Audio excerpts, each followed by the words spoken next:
My understanding that Mr. Rush is coming in the door, so we will now come to order the subcommittee, and Chair will recognize himself for an opening statement.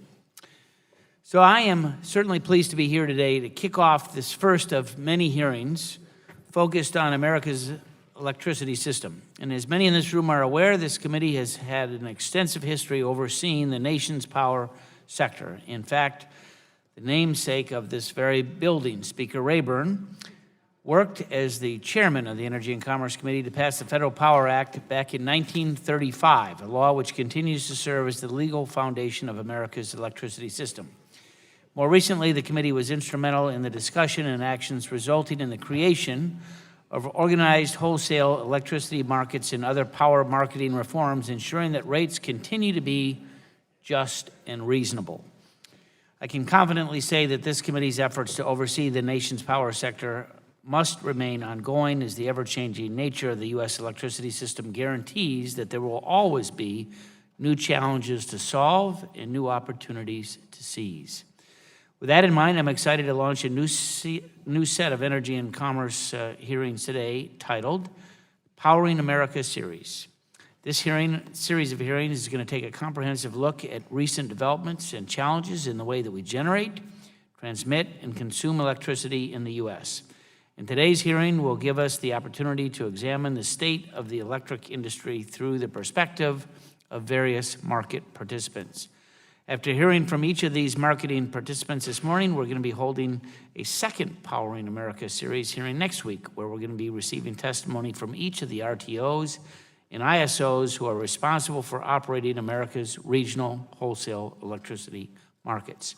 It should also be said that in the coming months, we're going to be announcing additional hearings in this series, which will focus on more in-depth topics and issues related to the U.S. electricity system. Joining us in today's discussion, we've got a full range of experts representing a wide range of stakeholders from across the electric sector, and I'd like to welcome them and thank them for being here. As I'm sure that each of our witnesses will attest to, the nation's electricity industry and system is undergoing a significant period of transformation. This transformation is affecting the composition of the country's electricity generation mix, the way that industry and regulators are approaching grid reliability, and how federal energy policies are interacting with state policies. Many of the recent developments and changes within the electricity sector are creating tremendous benefits for American consumers. U.S. electricity prices are low, employment within the energy sector continues to rise, and advanced technologies are giving consumers more control over how they interact with the grid. And it's safe to say that the American electricity industry is a world leader and deserves more credit for the amazing work that they do. With that being said, I know that the U.S. electricity system is not perfect, nor will it ever be. The electricity industry is facing dynamic challenges and an uncertain future. The witnesses before us today have serious ideas on how electricity markets and energy policies can be improved, and this committee welcomes those ideas and is eager to engage in a meaningful discussion as to how we can strengthen the grid and how to provide greater value to consumers. No one here is under the illusion that these issues will be understood and addressed in one or two hearings. The U.S. electricity system is the largest, most complex collection of machines and computers in the world and influenced by a staggering number of stakeholders. These electricity systems are complicated, and in order to address them, it will require an extended effort by this committee and by the Congress. Moreover, tackling these issues will require a bipartisan effort, which is why we've worked with our colleagues on both sides of the aisle in planning and conducting this hearing. Reliable, affordable, clean energy is a vital component of every American's life. Going forward, we've got to strive to enhance the generation, delivery, and marketing of electricity in a way that continues to enrich the lives of all. And with that in mind, I look forward to the hearing and future hearings and would yield 5 minutes to the ranking member of the subcommittee, my friend from Illinois, Mr. Rush. I want to thank you, Mr. Chairman.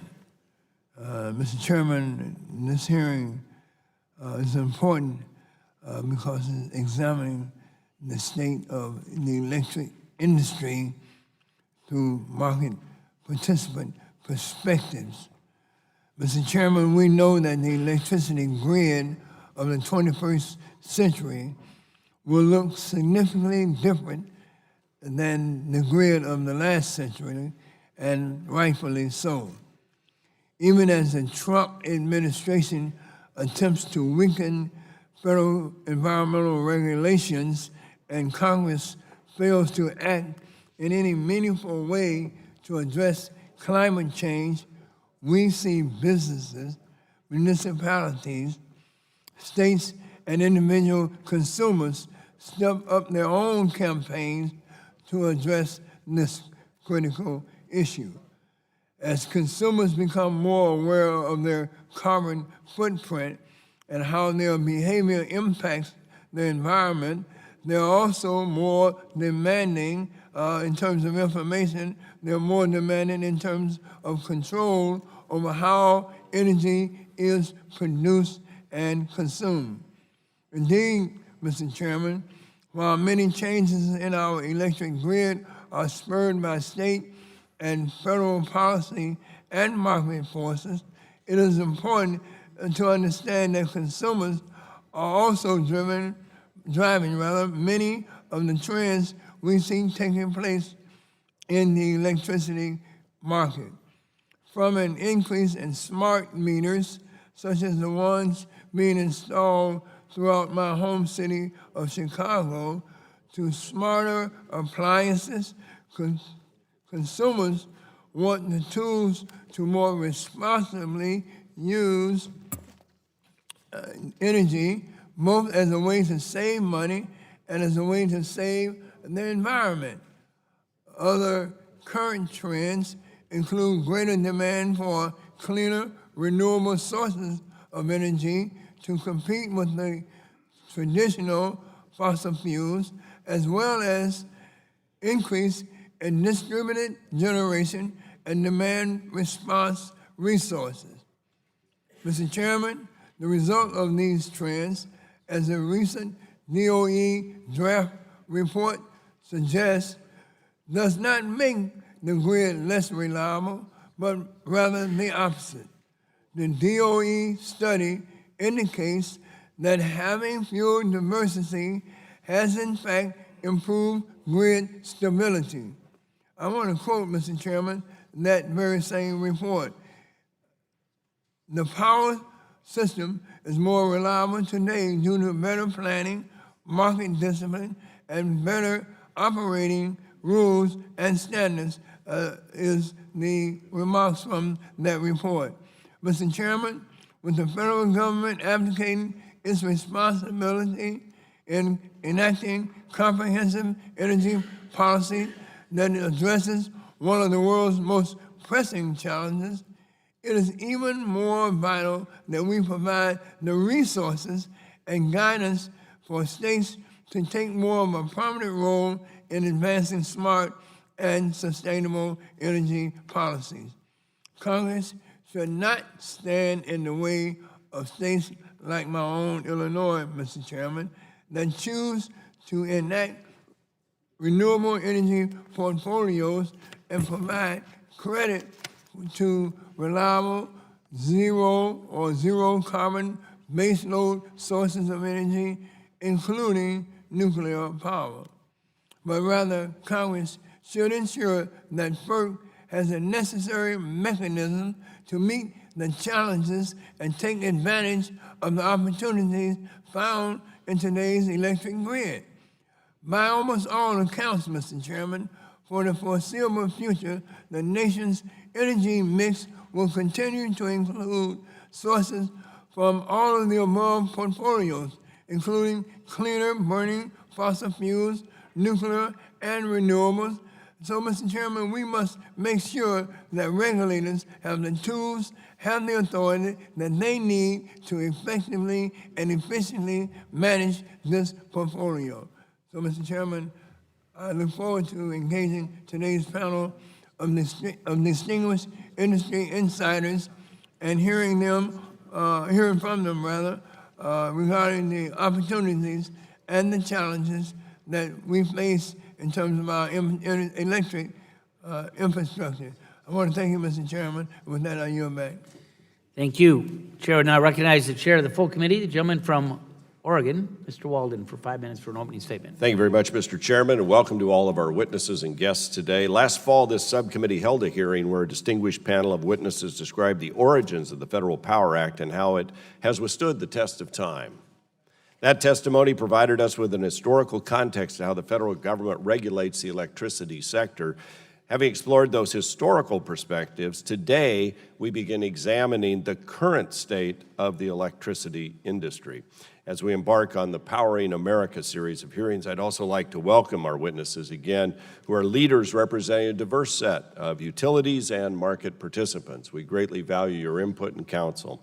American consumers have come to expect safe, reliable, and affordable supplies of power, regardless of how they receive their electricity. You know, in my district in Oregon, we receive electricity from just about every source, both renewable, we get coal, we get natural gas, we get hydro, we get solar, we get wind. We also receive it from cooperatives and public utility districts and municipalities and IOUs. In fact, we have just about everything out there. In all these situations, though, we expect to have power when we flip the switch. And we expect to be at 60 cycles and 120 or 240 or whatever, but we expect it to work. And yet we know it's becoming more and more complex to provide that energy, especially as we integrate and go up and down the grid. New market participants offering advanced technologies and innovative services are changing the face of the industry faster than many have expected. And that pace of change will only increase over time. At the same time, wholesale electricity prices are near record lows around the United States. While this is largely a result of cheap and plentiful natural gas supplies, the emergence of renewable resources are also affecting the composition of power being generated as well as market clearing prices.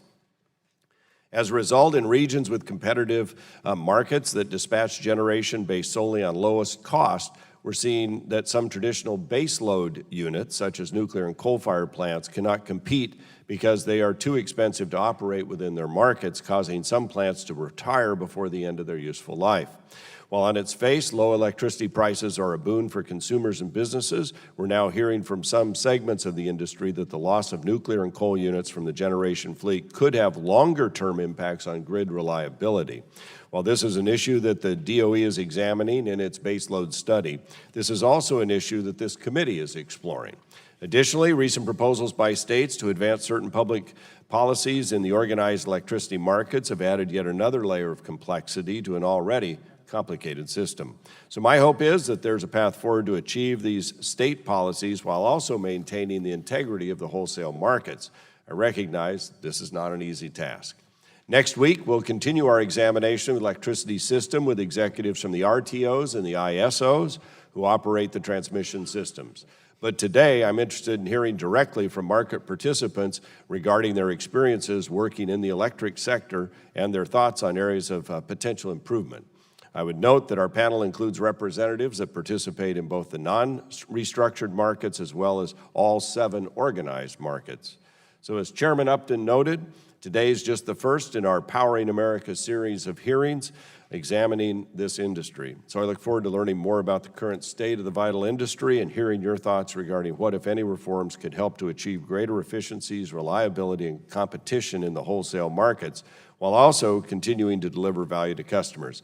As I've said previously, at the end of the day, our goal is to serve the interests of consumers, and I look forward to your ideas to further that mission. And I will say at the outset, we have another subcommittee hearing going on 340B hospital issues, so I have to pop up to that one as well. But with that, I would yield the balance of my time to Chairman of the Environment Subcommittee, Mr. Shimkus. Thank you, Mr. Chairman, and I'll be brief. First, I want to welcome Joe for being at the panel, former committee staffer. It shows you how old I am and how old you're starting to look there. Secondly, from my colleagues on both sides, I just want to, we are soliciting co-sponsors for our nuclear waste bill, the one we passed out of the full committee 49-4. We're going to keep gathering names for the next 2 weeks, so check with your staff, make sure you get on that bill, and I would appreciate with that, Mr. Chairman, I yield back.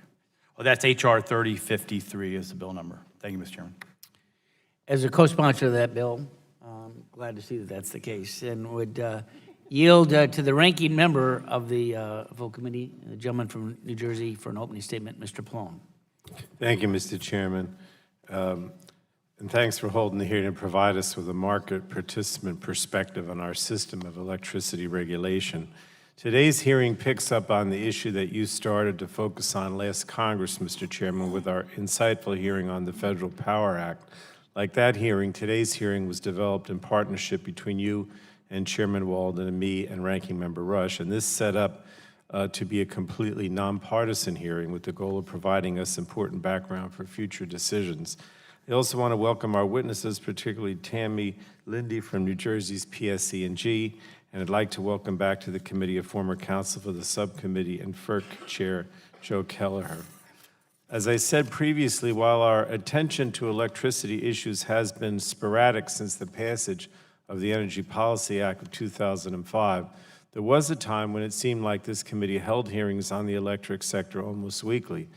Now, developments in the electricity sector and the regional markets, both promising and concerning, require us to return again to a serious assessment of the state of the electric sector and how it's regulated. Technology has dramatically transformed the possibilities for cost-effectively generating and efficiently delivering electric energy to homes, businesses, and manufacturing facilities from a variety of sources. Distributed generation, both fossil and renewable-based, along with improving storage options, smart meters, microgrids, and other technologies, have altered the possibilities for effectively and economically ensuring reliability. These technologies have also called into question the most basic tenets of rate making and have challenged the long-standing financial model for utilities. These are enormous and complex matters that require careful examination by this committee.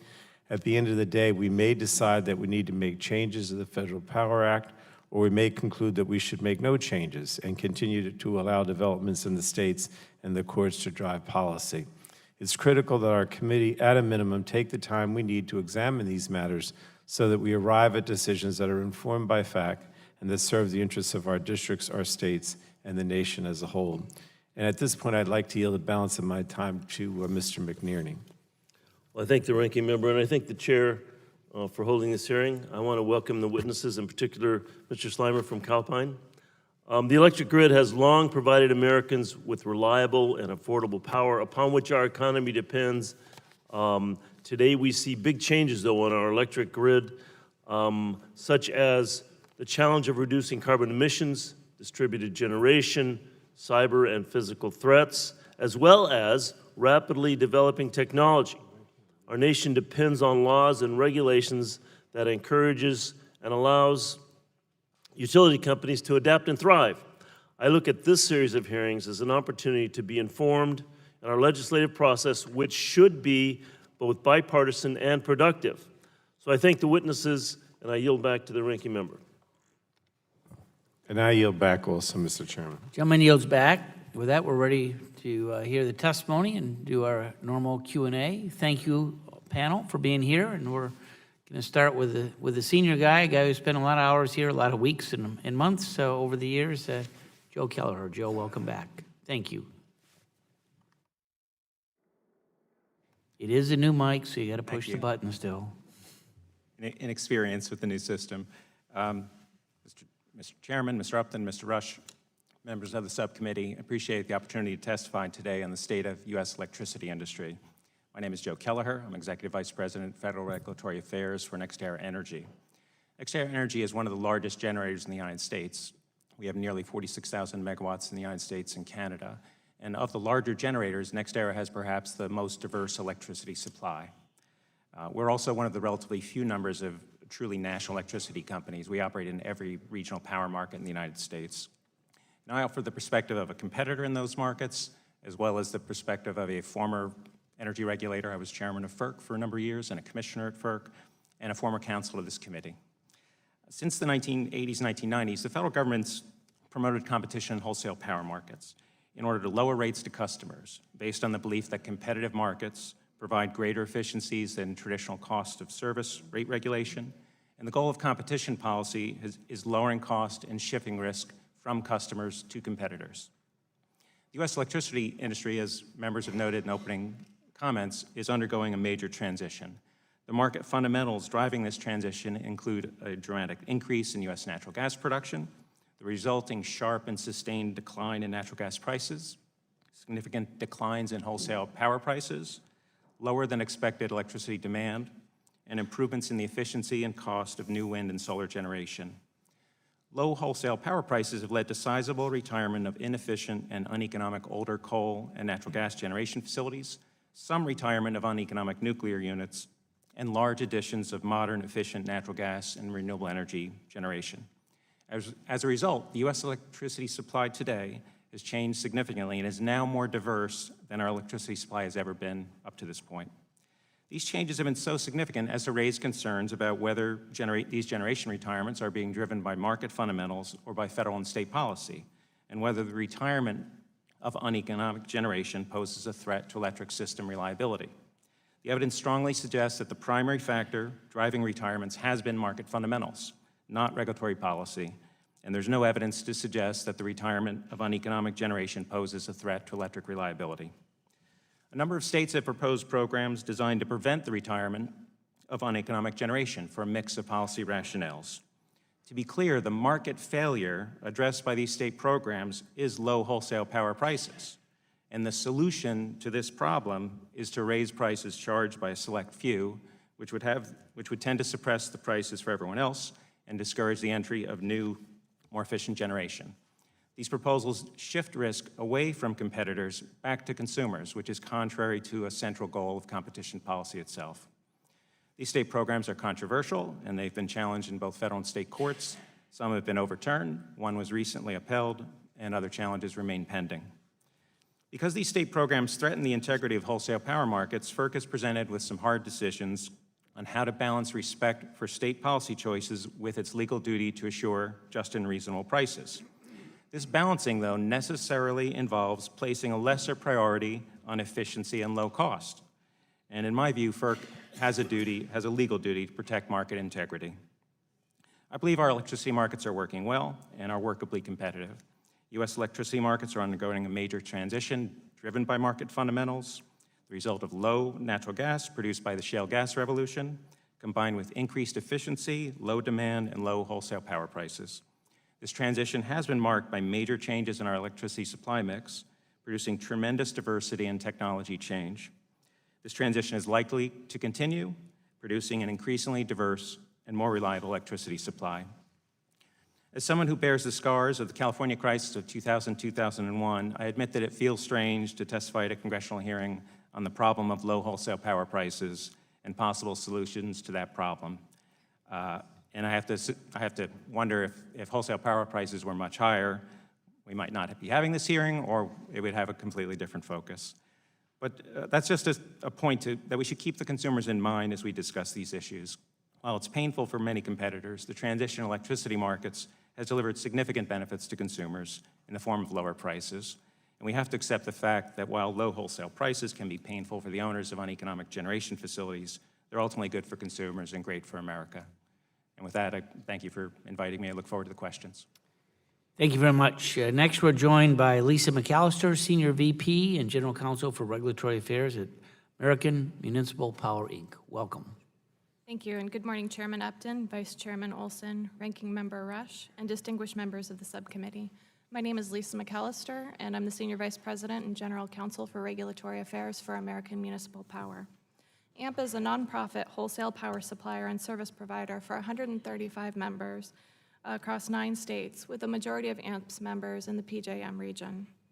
AMP is one of the largest public power joint action organizations in the country and has generating facilities and/or members located in the districts of the following subcommittee members: Congressman Griffith, Johnson, Latta, McKinley, Shimkus, and Wahlberg. At the outset, I want to make clear that AMP supports competitive electric markets.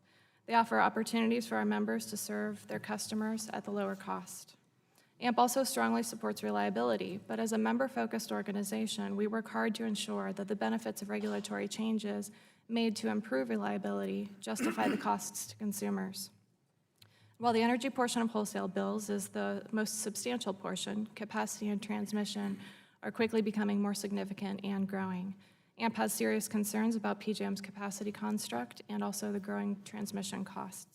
My written testimony provides more details and examples of the challenges that AMP and our members have faced in these areas. PJM's current administrative capacity construct, called the Reliability Pricing Model, or RPM, is not a market in any meaningful sense. Rather, RPM is a complex, rules-driven administrative mechanism for pricing and procuring capacity that relies on distinctly non-market features. PJM's capacity construct requires constant modifications to achieve the desired outcomes and is becoming increasingly complicated, bringing increased volatility and so much rules churn that long-term planning is extremely difficult. We're moving away from markets.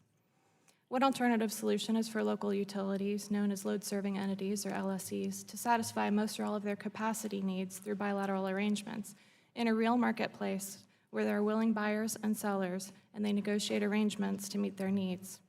Under an approach like this, each local utility, or LSE, would secure capacity to meet its peak load obligation, plus a predetermined reserve margin bilaterally on a long-term portfolio basis. The RTOs would still have a significant role in determining the peak load obligations, identifying constraints on the system, and conducting a residual auction. And this alternative has numerous advantages over the current capacity constructs, including fewer moving parts and administrative judgments, harmonization between states and local policies, avoidance of jurisdictional disputes, and also flexibility for both states and generators. It's important also for us to touch on transmission. Nationally, transmission costs have increased dramatically. For example, in 4 of AMP members' transmission zones, annual revenue requirements have increased by a range of 99% to 214% from 2009 through 2016. Now, AMP understands that there are many drivers increasing transmission costs, and AMP's members are willing to pay their fair share of the costs, but AMP has to work very hard to make sure these costs lead to the most cost-effective and efficient grid expansion. The transmission planning process must be open and transparent, must provide equitable treatment, and take into account the changing resource mix and configuration of the future, rather than a piecemeal replacement of the grid of the past. While it's essential for developers to earn a fair return on their investment, these rates should reflect current economic conditions and risks. AMP supports Congress playing a more active role in encouraging FERC to refocus on its statutory mandate to ensure just and reasonable rates. Enhanced congressional oversight is critical to ensure that FERC is responsive to the real needs of customers.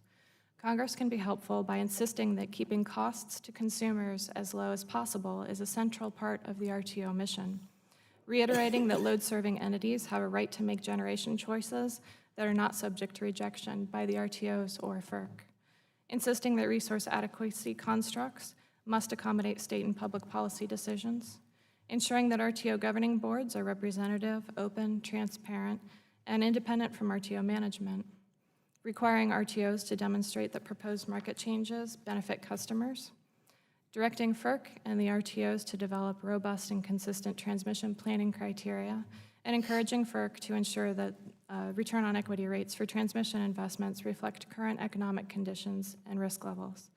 Thank you for the opportunity to appear before you today, and I would be happy to answer questions. Thank you. Thanks very much. Next, we're joined by Stephen Schlemmer, Senior VP in Government and Regulatory Affairs at Calpine. Welcome. Nice to see you. Good morning, Chairman Upton, Ranking Member Rush, and members of the subcommittee. Thank you for inviting me to testify today. Calpine is not a regulated utility receiving a guaranteed payment from customers. Rather, we compete head-to-head with other suppliers to sell power directly to wholesale and retail customers in the competitive markets across the country. We have 26,000 megawatts of mostly natural gas-fired combined cycles, and that's enough to power 25 to 30 million homes. We also own the Geysers plant in California, which is the largest geothermal facility in the United States. The first key takeaway I'd like to impress upon you is that the competitive markets, in particular in the East Coast and Texas, have been phenomenally successful. Over the last decade, there's been over 50,000 megawatts of new generation either committed or entering operations, representing $70 to $80 billion of new investment. At the same time, as has been noted, wholesale prices are at historic lows. Emissions rates are down significantly as well. The reserve margin, which is a measure of grid reliability, is significantly higher in each of these regions as well. All of this is clearly a win for consumers in the environment. However, due to various policy goals and pressure from nuclear and coal generators, state policymakers have been increasingly intervening in competitive markets to bail out or subsidize specific plants.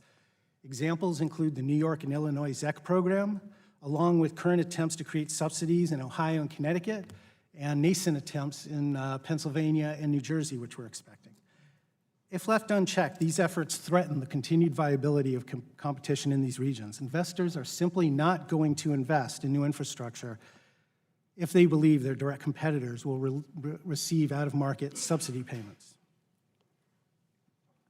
So now we get to the second key takeaway I'd like to impress upon you. The half-in, half-out hybrid market, where the state relies on the competitive market for some resource needs, but then targets subsidies to select power plants, does not work. Once the subsidies start, competitive investment stops. And how do we know that? We've seen exactly this result in California, which decided to move away from competition and towards this hybrid half-in, half-out model more than a decade ago. And now new investment only occurs with long-term contracts from utilities and their captive customers. This is not necessarily a bad thing, that's just a policy decision California made. In addition, a growing problem is that virtually all the existing generation left over from the competitive era is barely covering its cost or is losing money. Yet some of these resources are absolutely critical for keeping the lights on in specific locations, for example, in the San Francisco Bay Area. If one of these remaining competitive units suffers a major mechanical breakdown, it's unclear whether any investment would make sense without a guaranteed long-term payment from the utilities or their customers, just to bring the unit back. So the lesson learned from California is that half-in, half-out of competitive electricity markets doesn't work. Once the subsidies and bailouts really take hold, it kills the competitive part. Investment dries up, and long-term ratepayer guarantees are required to fund any new infrastructure or even to maintain existing infrastructure. Subsidies beget subsidies, which beget more subsidies. So this is exactly what we're concerned about happening in the Eastern market if we do not address the targeted subsidy issue now. The good news is that both PJM and ISO New England are actively engaged on these issues and have developed innovative proposals that are intended to allow a state to meet its public policy goals, but act as a firewall to protect the integrity of the wholesale competitive market. Both proposals have significant promise and may well result in workable solutions. So let me just wrap up by reiterating that competitive wholesale markets have produced phenomenal results for benefits for consumers. On the one hand, investment is up and reliability is up. On the other hand, prices are down and emissions rates are down. So these achievements, however, are in jeopardy due to the desire to subsidize or bail out certain generation units. The half-in, half-out competitive market model is unsustainable if you move towards the hybrid. So a coordinated effort is needed between all the states, FERC, and system operators to develop solutions that allows the states to pursue their public policy goals, but is done in a way that allows the impact of that to be firewalled off from the rest of the wholesale market. Thank you. Thank you. Next, we're joined by Jackson Rezor, CEO of Old Dominion Electric. Thank you and welcome. Chairman Upton, Ranking Member Rush, and members of the Energy Subcommittee. My name is Jack Reeser. I am President and CEO of Old Dominion Electric Cooperative in Glen Allen, Virginia. Old Dominion is pleased that the Energy Subcommittee is holding this hearing and that we have been invited to present our perspective as a wholesale market participant. And I must say, Mr. Chairman, I'm very proud and pleased to find myself literally in the center of this presentation. Old Dominion is a not-for-profit power electric cooperative that owns and operates electric generation facilities to provide capacity and energy to 11 electric distribution cooperatives throughout Virginia, Maryland, and Delaware. Old Dominion's members provide retail service to end-use consumers, and as a result, Old Dominion has an obligation to serve its consumer owners. All of Old Dominion's members are located within the PJM interconnection. In addition, Old Dominion is a network transmission customer of PJM as well as a PJM transmission owner. As mentioned earlier, we have an obligation to serve our consumer members. That means we have to ensure there is enough electricity to meet their current and future needs. As a participant in PJM, we also have to pay PJM for our share of PJM's cost in procuring capacity to ensure that there is enough electricity to satisfy their future energy needs.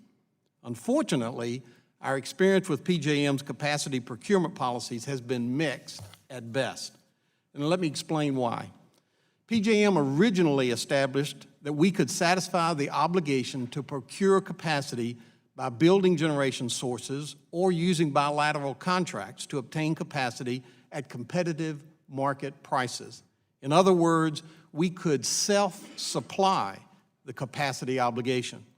If additional capacity was needed, PJM would procure that capacity and allocate the cost to us and the other members and participants within PJM. The self-supply, the first option, and the PJM procured capacity, second option, worked well for us. Unfortunately, PJM changed the rules and FERC approved the changes. Now, our self-supplied capacity might fail to satisfy PJM's capacity market requirements. As a result, we might be required to obtain all of our capacity from PJM and pay those associated costs. We could be forced to pay twice for capacity: the significant investments and costs associated with our self-supplied capacity, plus our share of PJM's capacity cost. We believe that federal policy should ensure that long-term investments in generation are honored and encouraged. Specifically, we should be allowed to self-supply the capacity procurement obligation as a first option, and then turn to PJM's administered capacity and energy markets as a second option. Federal policy should also focus on reliable wholesale service at just and reasonable rates to provide the right price signals needed for new generation resource development. It would be a mistake for PJM to artificially inflate capacity prices above competitive, just, and reasonable levels. In addition, federal policies should foster stability in market designs. The change in PJM's administered capacity market from its original function as a second choice option, a residual market, to a mandatory market that threatens our first choice option has introduced unnecessary uncertainty, which makes long-term planning very difficult. Finally, federal policy should ensure that choices of generation resources are encouraged. PJM's administered capacity market is not a substitute for the wholesale market, where we can determine the amount, the kind, and the location of generation resources we need to meet our consumers' and customers' needs. Nothing in the law prevents FERC from adopting these needed federal policies. Therefore, at this time, we do not believe there is a need for Congress to enact new legislation giving FERC additional authority or duties. However, the Energy and Commerce Committee should continue to use its oversight function and to monitor the manner in which the wholesale market operates. Thank you, Mr. Chairman. I look forward to answering any questions. Thank you very much. Tamara Lindy, who is the Exec VP and General Counsel for Public Service Enterprise Group, Inc. Thank you and welcome. Good morning, Mr. Chairman and Ranking Member. Thank you for having me here, and thank you to Congressman Pallone for the kind words. My name is Tamara Lindy, and I am Executive Vice President and General Counsel for Public Service Enterprise Group, or PSEG. Thank you for the opportunity to present PSEG's views on a critical issue facing the electric industry, and by extension, the nation's electricity customers. The issue is the urgent need to assure fuel diversity and resiliency in the nation's electric generation resource mix, and to correct a flaw in the wholesale market design that is leading to premature retirement of nuclear baseload generation in our region. Let me take a moment to describe PSEG. We are a large, diversified energy company headquartered in New Jersey. We employ approximately 13,000 people, and our New Jersey utility serves around 2.2 million electric customers and 1.8 million gas customers across the state. When people talk about an all-of-the-above energy portfolio, PSEG is that example. Our generation fleet consists of nuclear, natural gas, coal, solar, and even some hydro. However, while most of our plants now operate in competitive markets, most were built as part of a state-regulated utility before wholesale markets were created. Nuclear baseload is at risk because the wholesale market has a flaw and does not value fuel diversity. In fact, markets were never designed to value fuel diversity because they didn't need to. Diversity in generation resources was the status quo when markets were initially designed. The market was designed to drive to another important objective, which is to deliver the lowest cost resource needed to meet demand.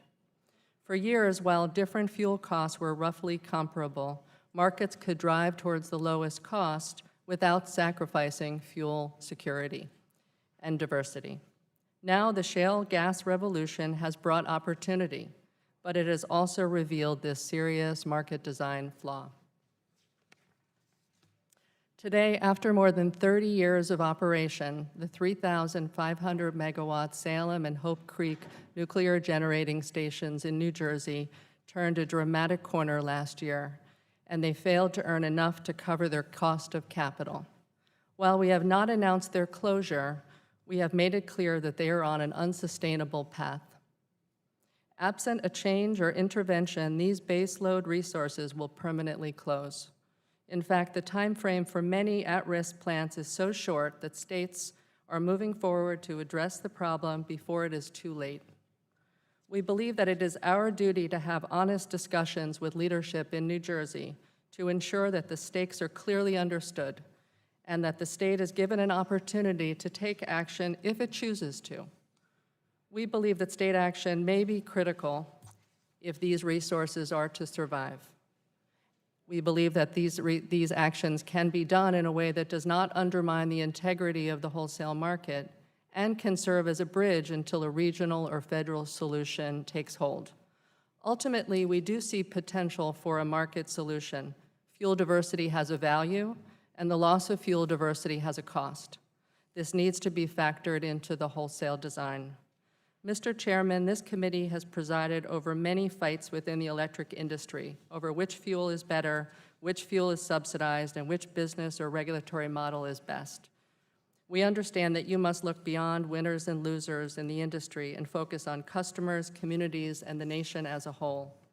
These closures will impact the reliability and resiliency of our electric system, our economy, our competitiveness, our environment, and even our national security.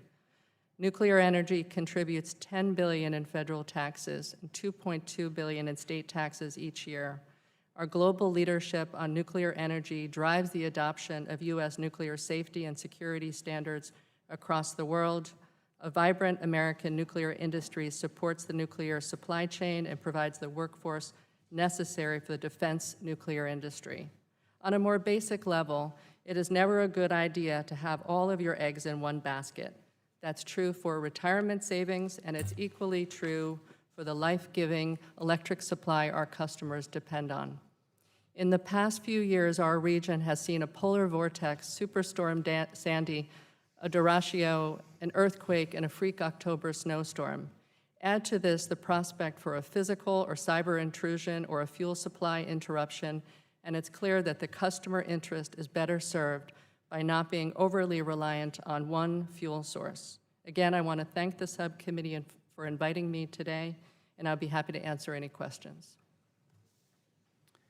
Thank you. Next, Kenneth Sisler, VP of Regulatory and Government Affairs from Internoc. Welcome. Thank you, Mr. Chairman, and members of the committee for this opportunity to testify. My employer, Enternoc, is an incredible American innovation success story. We were among a small group of technology startups right after the turn of the century that pioneered digital applications in U.S. electricity markets, and these innovations today are in commercial operation and are indeed a vital part of the American economy. We do several innovative things at Enternoc, but today I'm here to talk about our primary business line, and that is known as demand response. As I said, demand response is a homegrown American technology. It's an innovation that found success here first and has quickly spread throughout the developed and developing world.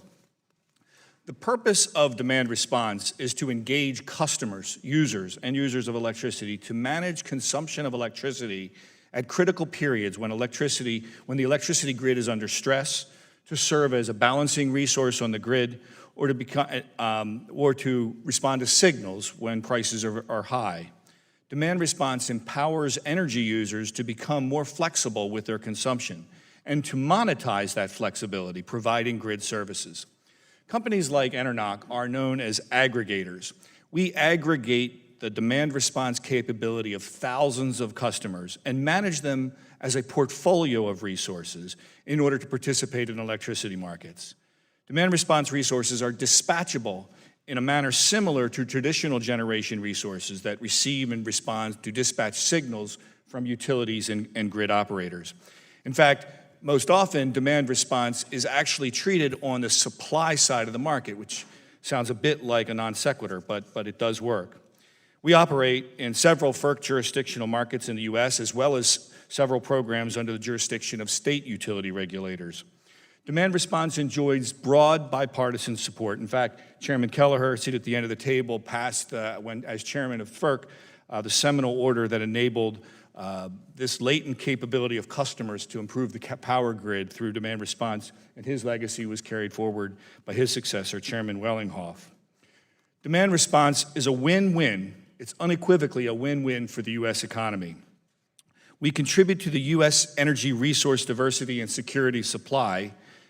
It gives system operators one additional useful tool to reliably operate the nation's electricity grid, the users of electricity.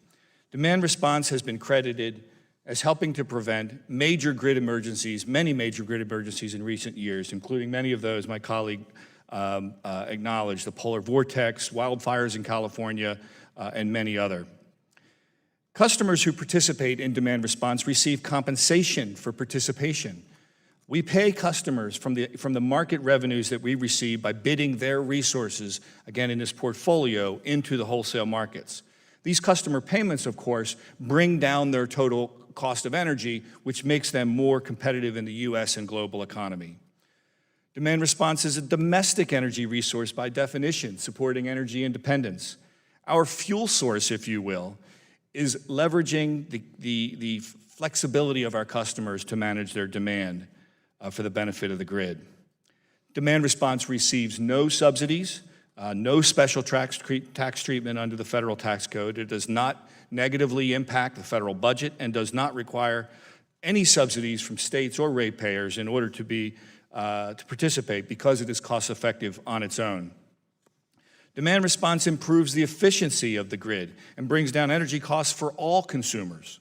In fact, in the PJM region, demand response participation reduced wholesale market costs by nearly $10 billion in the current delivery year alone, and this is according to a report prepared by the PJM Independent Market Monitor. These benefits are going to increase as new technologies, such as energy storage, are increasingly adopted as part of a demand response strategy. From a federal policy standpoint, the only prerequisite for demand response to thrive is to have non-discriminatory open access in wholesale electricity markets, and that those markets remain competitive without pricing distortions. We have come a long way in open access, in part thanks to Chairman Kelleher's order. We still have some progress to make. As far as healthy competitive markets, we are pleased that FERC has recently sought comments on how to maintain competitive markets while respecting the rights of states to create their own energy policies. It is vital that we get this right. In conclusion, demand response is a homegrown U.S. technology. Companies like Enernoc have revolutionized and created tremendous value in U.S. energy markets, and we are now exporting that technology all over the world. Our only ask here today is that you continue to recognize demand response, and it's important to the national energy strategy. Thank you. Thank you. Last, we're joined by Mr. Glenn, Senior VP of State and Federal Regulatory Legal Support for Duke Energy. Welcome, and nice to see you. As owners and operators of wind farms in Massachusetts, Rhode Island, Pennsylvania, Kansas, Oklahoma, Wisconsin, Wyoming, Colorado, Texas, solar farms in California, Arizona, Texas, North Carolina, Florida, and New Jersey, and battery storage projects in Ohio, and one of the nation's largest in Texas with one of our wind farms. And in addition to integrated electric utilities across 7 states, we touch customers across the country every single day. So to give you a context, Duke Energy is one of the largest energy holding companies in the United States. We've got about $130 billion in assets, and we reinvest in our communities $10 billion a year annually on our electric grid and our gas infrastructure. And we provide service to electric and gas customers that represent roughly about 9% of the nation's population. So I'd like to use my time today to talk about actions that will greatly benefit our customers, unleash innovation, and spur economic growth. Specifically, I want to address permitting, renewables policy, cybersecurity, and then two on Ferc nominations and tax reform. Duke Energy plans to invest about $35 billion, in addition to that $10 billion a year, $35 billion a year over the next 10 years to modernize our system. This transition is underpinned in part by natural gas infrastructure, much of which requires federal permitting. Too often we see overlapping and conflicting regulatory requirements which result in higher costs to our customers. Bottom line, most permitting regulations impose no timeframes within which an agency has to act. And without a reasonable, what I call a shot clock for decisions, delays put many vital projects at risk of completion. So just as our energy system needs to be modernized, so too do our policies. They need to be modernized to reflect today's markets and encourage innovation. As Representative mentioned, the pace of change is increasing, and so is that complexity, but our regulatory paradigm isn't. An example of this is PURPA. Today, renewable energy is booming, the cost of renewable energy technologies have dropped, and independent power producers are prolific and well-financed. Many PURPA contracts, though, are significantly above the market cost of power, and that is costing our customers money. So updating PURPA to reflect current market and technology needs will enable utilities to serve our customers at a lower cost. Cyber. So hand in hand with critical infrastructure investment is the need to protect it. Protecting our infrastructure from cyber attacks is a top priority of Duke Energy. The electric industry is the only industry, critical infrastructure, with mandatory enforceable cybersecurity standards. So Congress could aid our efforts amending the Safety Act to expressly include cyber attacks so that in the event of such an attack, we can focus on what we need to do, right? Which is get the lights back on and get our economies back running. Now, we can make policy, but we also need regulators to implement that policy. So that's where Ferc nominations come in. As members of this committee are well aware, Ferc has been without a quorum since February, which has prevented action on crucial energy infrastructure projects. The President has now nominated 3 candidates, 2 of whom are awaiting votes before the full Senate, and Duke Energy would urge this committee to do whatever it can to encourage your Senate colleagues to take up these nominees as quickly as possible so that a quorum can be established. Finally, tax reform. Although I understand that tax reform falls outside the jurisdiction of this committee, I mention it because you all have a deep understanding and are experts in our business. And you understand that our industry is unique. Our rates and our returns on capital are set and regulated by state regulators. So because our electricity bills reflect our cost of service, including after-tax cost of capital, we need to preserve interest deductibility.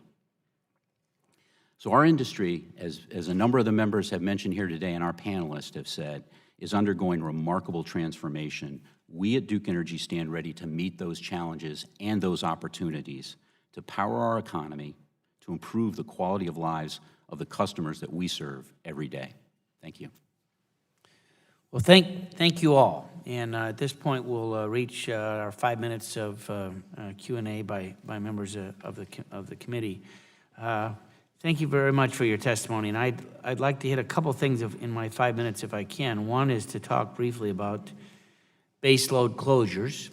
We see a lot of that all across the country. But I first want to just focus a little bit on the cyber security. As we visit different installations, whether they be in our districts or states or even around the country, often we're hearing that the internet connections of each of those facilities is independent, is not, you know, it's hard to penetrate. It's not attached to a larger network. Yet at the same time, we read, and we've had some briefings, particularly about state-sponsored attacks that are trying to get in, whether it's a water system, whether it's a utility. Recently, some nuclear facilities in the last couple weeks. What is it that we can do to make sure that, in fact, that does not happen? What additional tools do we need to put into the toolbox? Not whether it be FERC, whether it be the Homeland Security and others. To make sure that, in fact, that does not happen. And Mr. Glenn, you referenced that just briefly in your testimony, but give us some ideas on where we need to proceed, knowing, and I don't know if you've looked at our bill, H.R. 3050, Enhancing State Energy Security Planning and Emergency Preparedness, but that is moving with strong bipartisan support, came through this committee and be on the floor very soon. Thank you, Mr. Chairman, and thank you for that bill. I think that is a very, very good start.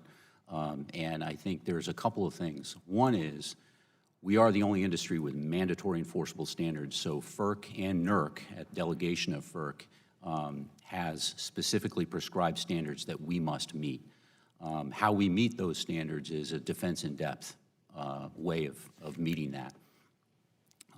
So there's a couple of things. One is, I think, streamlining the process by which our background checks for some of our employees can be done so that we can work more closely with other government agencies and heads of those agencies. I think that would be one thing that we could do that would be supportive, and we would be happy to work offline on certain other things that I think we can do. I just want to assure you, other ideas, other members of the panel, other additional steps that we should take? It is important that we get a quorum on FERC. I think we've all been frustrated with the lack of the quorum. I hope that the Senate acts before they adjourn for sure, before their August break. Let me talk a little bit about the basic load closure. So again, we see this. In Michigan, we've got a number of coal facilities that are beyond their use, and they announced that they were closing. We've got issues on nuclear facilities around the country and for different reasons. We know that natural gas, we know that reliable, renewable energy costs have come down dramatically. A number of states like Michigan have actually imposed a new standard in terms of a minimum requirement, and it's a good thing for all of us that support all of the above, but it does take a while to get that replacement piece on, whether it's a new gas facility, whatever it might be. We all care about diversity, but the bottom line, of course, is I think every one of you mentioned the cost to the consumer of that kilowatt that goes to their home and to their business. So how do we balance all of that in terms of looking at the future and the 21st century energy needs that we have?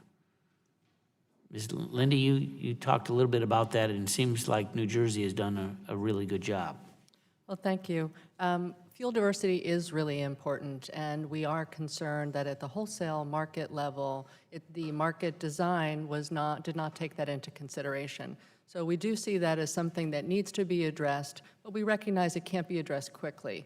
So we have states, as was commented on by several of the other panelists, that have nuclear plants that are suffering, that are taking action and doing so as a bridge to a federal solution. It's important that we don't lose assets that have a long life ahead of them and that are providing low-cost energy to our customers every day. And I comment on that it's low cost because it's important to realize that while nuclear plants are suffering financially because they're not being fully valued in the market, we believe it would be more expensive for our customers in New Jersey if they were to be retired and replaced with something else.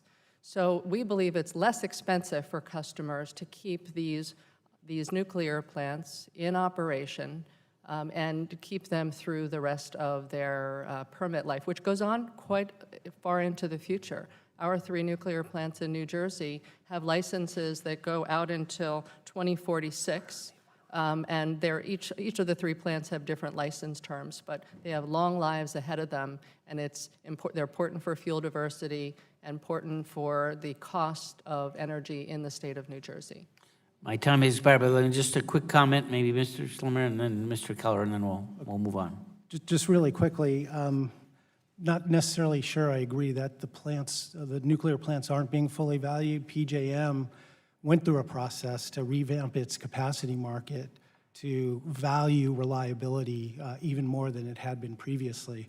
But putting that aside, I think we generally do agree that to the extent that there are issues like fuel diversity or other attributes like ramp rates and startup times and shutdown times, et cetera, that aren't being valued, that is something perfectly fine and acceptable and great for PJM and FERC and the other markets to look at, expanding what the value of the different services are. Mr. Keller? Just very quick, we're really not at a point where we're losing diversity. I agree that the competitive markets are not designed to achieve diversity, but they have achieved it inadvertently almost. With the competitive markets focused completely on efficiency and cost, that's resulted in the retirement of the uneconomic units, but in their place has come in very modern, advanced natural gas facilities, solar and wind, and that result is we have more diversity in our electricity supply today than ever before. So there's not really a diversity crisis that we need to act on. And the concept of baseload is becoming less useful over time. It used to be baseload unit was a unit that was cheaper to run. It also tended to it was operationally inflexible. But the principal characteristic, it was cheaper than everything else, so you ran that first. That has switched. It used to be that coal was cheaper than natural gas. That's no longer the case. That's why gas is displacing coal. It's not policy, it's just this. It used to be that the most inefficient coal plant could produce electricity cheaper than the most efficient natural gas facility. But the fuel prices have switched to the point where that doesn't happen, and it probably won't ever be restored. Thank you. Chair would recognize the ranking member of the subcommittee, Mr. Rush. Well, thank you, Mr. Chairman. Ms. Lindy, there are many energy consumers who believe that climate change is real and must be addressed. And that includes the overwhelming majority of respected scientists and climatologists, the majority of the American people, and the leaders of every country in the world except Nicaragua, Syria, and our own illustrious president, Mr. Trump. To address this issue, especially in the absence of federal action, many states have developed renewable energy portfolios, including Illinois, as I mentioned in my earlier statement, with the objective of reducing carbon emissions. In your opinion, which states like Illinois and others who have the objective of reducing carbon emissions be able to hit their targets without nuclear power? And why is it important that nuclear plants be valued appropriately as safe, reliable, zero carbon sources of energy? Thank you. And you bring up another very important attribute of nuclear power. Nuclear power does not emit carbon, and it is air emission free. So it is very important for an environmental policy considering reducing carbon or not increasing the amount of carbon. I want to comment on something that Joe Kelleher said. We do have different opinions on the urgency of this situation, and Illinois is one of those states who saw the urgency and the need to take action so nuclear plants wouldn't shut down. In New Jersey, our nuclear plants that operate in New Jersey are a large percentage of the energy supply. If they shut down, we will most likely move to predominantly natural gas as the single fuel source with some limited renewables. New Jersey, like Illinois, has a renewable portfolio standard and has made significant steps to increase renewables in the state. And my company has been developing a lot of solar in the state as well, and we believe that's important. The important message I want to leave with you today is that these nuclear plants play a role in fuel diversity, they play an important role in keeping prices down, and they play an important environmental role, and they need to be maintained for the future, and they're at risk.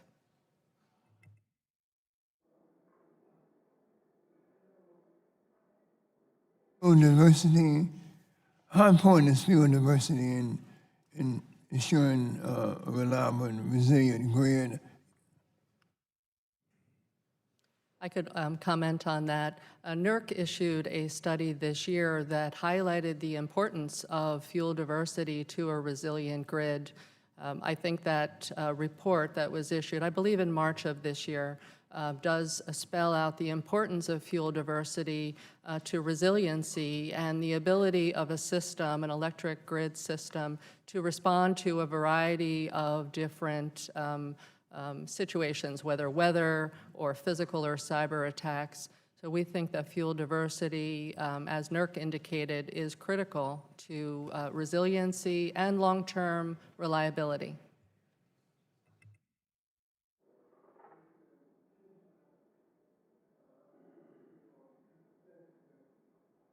Mr. Sisler, I only have a few more seconds here, but in your written testimony, you state that from a federal policy viewpoint, the only prerequisite for demand response to thrive is to have non-discriminatory open access in wholesale electricity markets, and that those markets remain competitive without pricing distortions.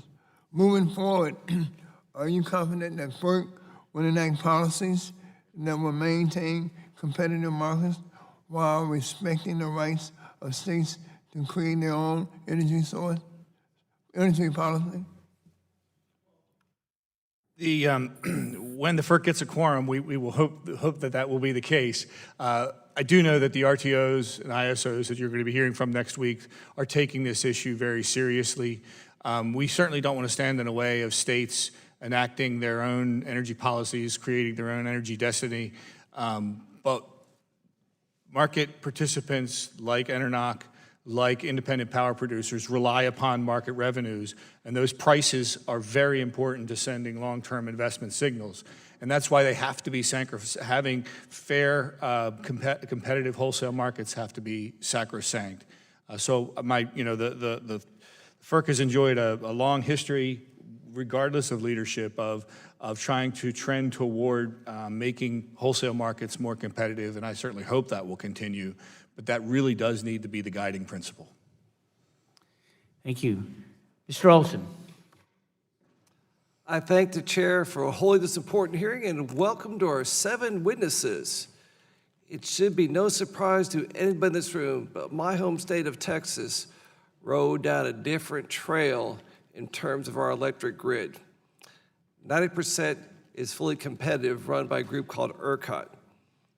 2 cities, San Antonio and Austin, control their local grids.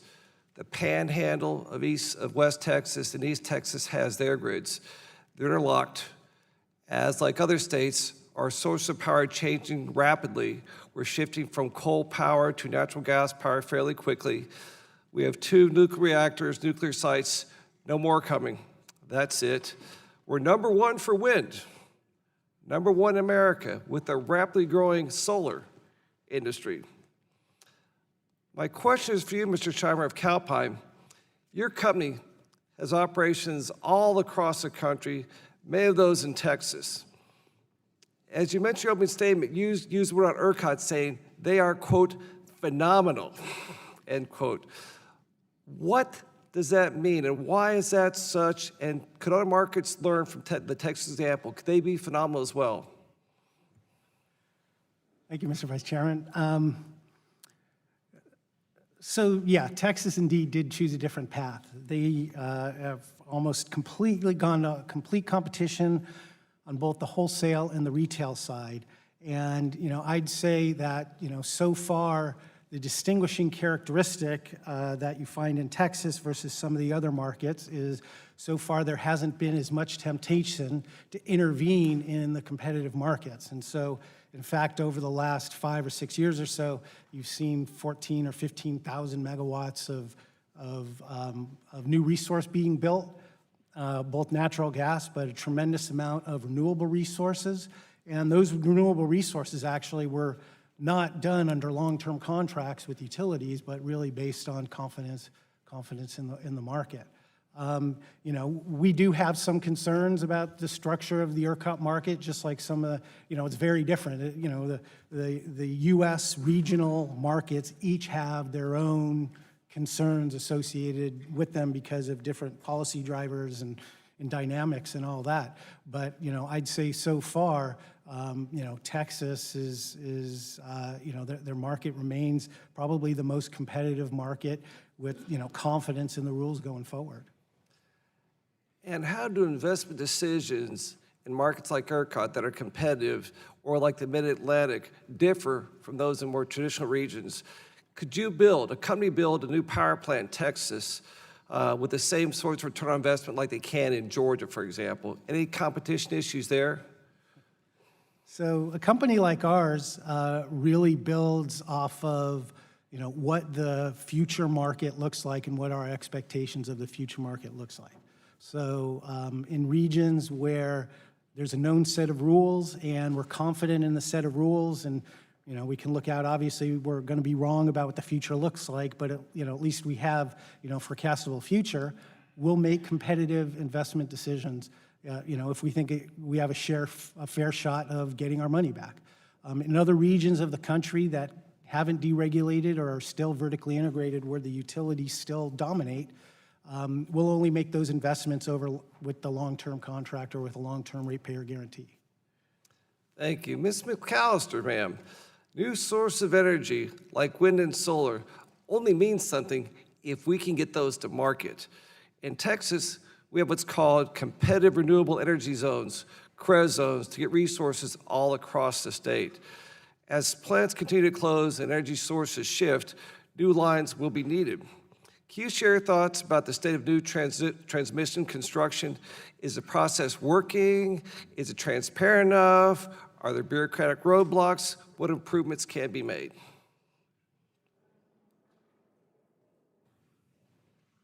I can speak to the PJM area where most of our customers are sited and where we have most of our resources. And I think that FERC has orders in place, Order 890, that allow it to provide infrastructure through an open and transparent process. And we think that PJM is doing a pretty good job with the long-term transmission planning for those lines that are needed for reliability. But what we are very concerned about is a different category of transmission, and that's called supplemental transmission. Those are projects that are not needed for reliability. And essentially, the transmission owners make those calls whether those lines are needed or not, and they really don't have the same transparency and open process as what the baseline transmission projects have. And so I think probably the best way to balance grid reliability is to make sure that the transmission process, whether it's for baseline or supplemental, is for it to be open and transparent, and for those Order 890 obligations to apply to all types of transmission projects. Thank you. On behalf of the best team in baseball, the best record, the Houston Astros, I'll yield back. Just wait. The Cubs are on a roll. Chair would recognize the gentleman from California, Mr. McNerney. Yeah, what about basketball? At any rate, Ms. Lindy, do you believe that the RTOs and ISOs could charge a carbon adder and dispatch in order to adapt to state carbon reduction policies? I want to make sure I understand your question. Do I think they should, or? Could they do that successfully? Could they What do effect would it have on the market? I think the answer is it depends. If the price that is added to the market for the carbon adder is an appropriate price, then yes, it would make a significant difference, and it would enable both renewable generation and nuclear generation for their environmental attributes to be valued in the market. I caution, however, though, it's important that the details are appropriate, because we have something else in the region of East Coast where it's called the Regional Greenhouse Gas Initiative, and it was an effort by a group of states to add a carbon value, and it was too low of a carbon value. And in New Jersey, we have a gubernatorial election coming up this year, and both candidates have said that they will rejoin RGGI. And I want to be clear to explain that that will not be enough to address the nuclear challenge because the price on carbon is just far too low. Thank you. Mr. Glenn, how would increased transmission benefit both clean energy development and customers, and what are the biggest challenges to increasing transmission? The biggest challenges that we face in increasing transmission is the siting, frankly, and that's can be at a state level. Also, if we look at other projects across the nation that go through several states, the permitting process, the eminent domain process, those are our biggest challenges in getting projects on time, on budget, and getting renewable energy resources that have low, very, very low energy costs to markets in which we serve. So in your opinion, that would benefit the customers and the market to have increased transmission? Yes. Thank you. Mr. Sisler, you know, I've been to a distributed generation facility, and it's a very interesting process. There's a boom in distributed energy resources, renewables policies, the demand response be brought up, and these are coming up pretty quickly. Do you believe that the states have been able to make policies looking toward long-term effects, or have they had to be more reactive? In other words, are states implementing policies proactively, or are they being reactive to this technology? I think it's come so quick that they forced to be more reactive. The changing landscape is almost occurring almost at a geometric rate. When you look at the cost of storage has come down, the cost of renewables has come down. We're seeing vehicle-to-grid technologies, and that's going to, what is that going to do? Have we reached peak demand? Utilities face a degree of radical uncertainty in their planning paradigm that they've never had to encounter throughout the history of distributed electricity service. And I don't know that any utility or any state commission has really wrapped their arms around what does integrated resource planning look like in the future. There's a lot to do in terms of thinking about how do we actually embrace the opportunity with these new technologies while addressing this radical uncertainty and still delivering safe, affordable, clean energy to consumers. I agree. Mr. Slimer, I believe that you recommended a firewall between subsidized and non-subsidized generation. Is that a correct interpretation? Yes, sir. So could you describe what that firewall means? What would that look like? Sure, and there's a lot of different variations of this, but it basically boils down to running the capacity market 2 times. You run the capacity market once for competitive generators that are not receiving subsidies, and that's basically the price that they get, and so it retains the competitive market price and aspect to it. Then you run the capacity market again, and the subsidized units, or the units that are getting out-of-market contracts, get the prices out of that second run. And so, you know, instead of the subsidization deteriorating prices for the entire market, there's, you know, you basically keeping the competitive market prices as they were, assuming you didn't have the subsidization coming in. And like I said, there's a handful of different variations of that, but that's the basic structure. Okay, thank you, Mr. Chairman. Mr. Walden. Thank you very much, Mr. Chairman, and thanks again to our panelists and to the members for participating in this important hearing. There seems to be some consensus among all the energy stakeholders that the electricity industry is undergoing a period of significant transformation. I don't think anybody denies that. And if just quickly we could go one end to the other, from your individual perspectives, what do you think are the main drivers of that change that are transforming the industry? What are the main drivers? Is this consumers? Is it consumer demand? Is it state laws? What is it that's from your perspective driving it? Low natural gas prices, lower than expected demand for electricity, and the sharply declining cost of renewables, both wind and solar. All right.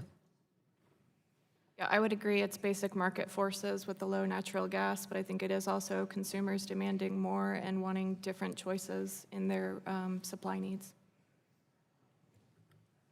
I'd agree with that list, the cheap gas and wind and solar prices coming down. But I'd also add that a significant driver is cheap money. I mean, there is a lot of private investment occurring in the Mid-Atlantic, in the Northeast, and elsewhere, just because of borrowing money is cheap, and investors are looking for a place to Get a put their return. dollars. Yeah, all right. Technology. Expand on that. What has brought us lower gas prices? Technology. Changes in the technologies of how we get that gas. Fracking. So I would suggest technology has had the largest impact, and going forward in at least the foreseeable future, new technologies will continue to have the greatest impact. All right. It's a very good question. And the most significant impacts that I see are from technology impacting our the ability to get lower cost gas, and that exposing the design flaw that I commented on in the wholesale market. And also states. States are really driving towards policies that are encouraging and enabling investment in renewables. And without that, I don't think we would see the level of renewable investment that we have, at least in my area of the country. All right. I would say technology. Technology has created an unprecedented democratization of the grid by users of electricity. They can now use energy in different ways and interact with electricity markets and interact with electricity suppliers in ways that were not possible even a decade ago. Yep. So that and that's going to continue. All right. June 19th, 2007, the introduction of the iPhone. That has completely changed our business and our business model. Customers want convenience, choice, and control over how they use and how they reduce our energy. I completely agree with Mr. Sisler. That combined with energy storage are the two things that have transformed our industry. All right, thank you. Mr. Kelleher, you testified that competition has been good for consumers as the markets have delivered benefits in the form of lower prices. And while competition in electricity markets always intended to weed out high-cost or inefficient generators, we now have states favoring policies that would potentially retain older, less economically competitive generation for a number of different reasons, such as zero-emission benefits, job retention, tax-based preservation. So, were the wholesale electricity markets, were they ever intended to incorporate these state and local policies? Can they and should they? And then I had one other question if we had time. To me, sir? Yes. They don't, and some critics of competition policy fault them for not delivering things they were never intended to deliver, which I think is a little unfair. But your other question is, well, can they? That's what RTOs are looking at right now and Ferc's looking at right now. Is there a way to accommodate, accept state public policy choices with minimal harm to the markets? And the harm to the markets is going to occur either in the form of suppressed prices or the exit of economic generation in lieu of uneconomic generation. So I think there's no way to completely protect the market. It's either going to hurt price or force the retirement of economic units.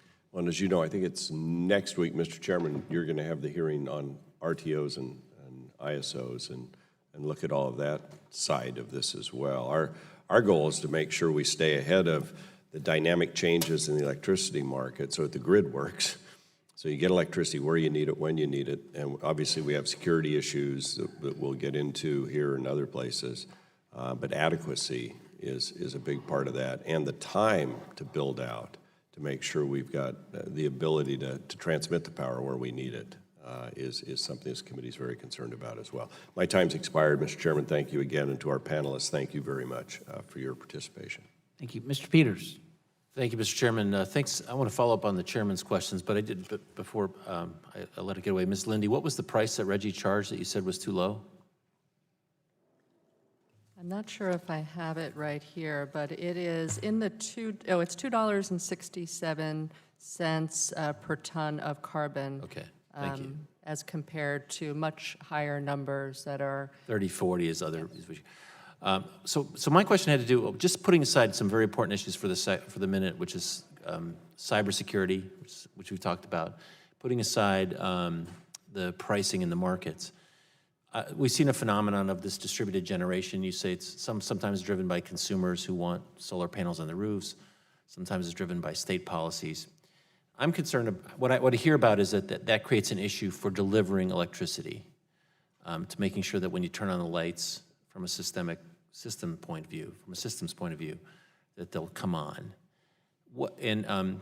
Sisler, I think you said something like, we haven't started planning for that. What would that plan look like? What kind of concerns would you like to raise for us to consider as we see these technologies get deployed? So I think we're talking about two slightly different things. One's sort of the long-term planning paradigm. Where do we need the transition, and what transmission resources and what types of resources are we going to need? Are we going to need ramping resources or base load? How much of it? That's more of a long view question that regulators have to face. It is a fact that we know more today, both grid operators and distribution utilities today know what is happening downstream at the grid than they ever have in the past. We have better outage management response times. We have better information about what's happening at customer sites. And I think that's where there's been innovation on that side. It's not just innovation on the consumer side, it's been innovation on the utility side that has made the grid more resilient. And I think some of the investments have made in recent years in grid resiliency in response to some of the storms have helped do that. But ultimately, I think there's like a real-time component to managing real-time operations, and there's the long-term view. Is that something that the private sector, anyone can answer this, private sector is going to handle, or is that something that governments need to be involved in? Clearly, the real-time operations, I believe, is largely a utility function. So it's the distribution utility and it's the wholesale market, and that's a regulated function. Okay. Anyone else have a comment on that? Or? Congressman Alex Glenn, just to piggyback on what Mr. Sisler said, I think two things. One is, as we invest that $35 billion in the grid, it's going to make it smarter. It's going to deploy new technologies, but it's also going to use data analytics. So the last 4 people that we've hired at our company have been PhDs in data analytics, and I think those two things combined are going to help significantly the business that Mr. Sisler's in, as well as the ability of customers and the ability of distributed generation to propagate across our systems in a way that is smartly done. Right. And that's going to be the critical aspect of that.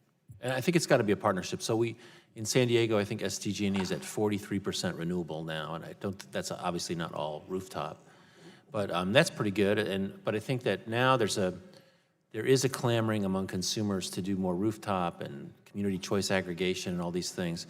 We can't get so far out of front of it that we're not talking to utilities about making sure that the grid is reliable from a supply standpoint.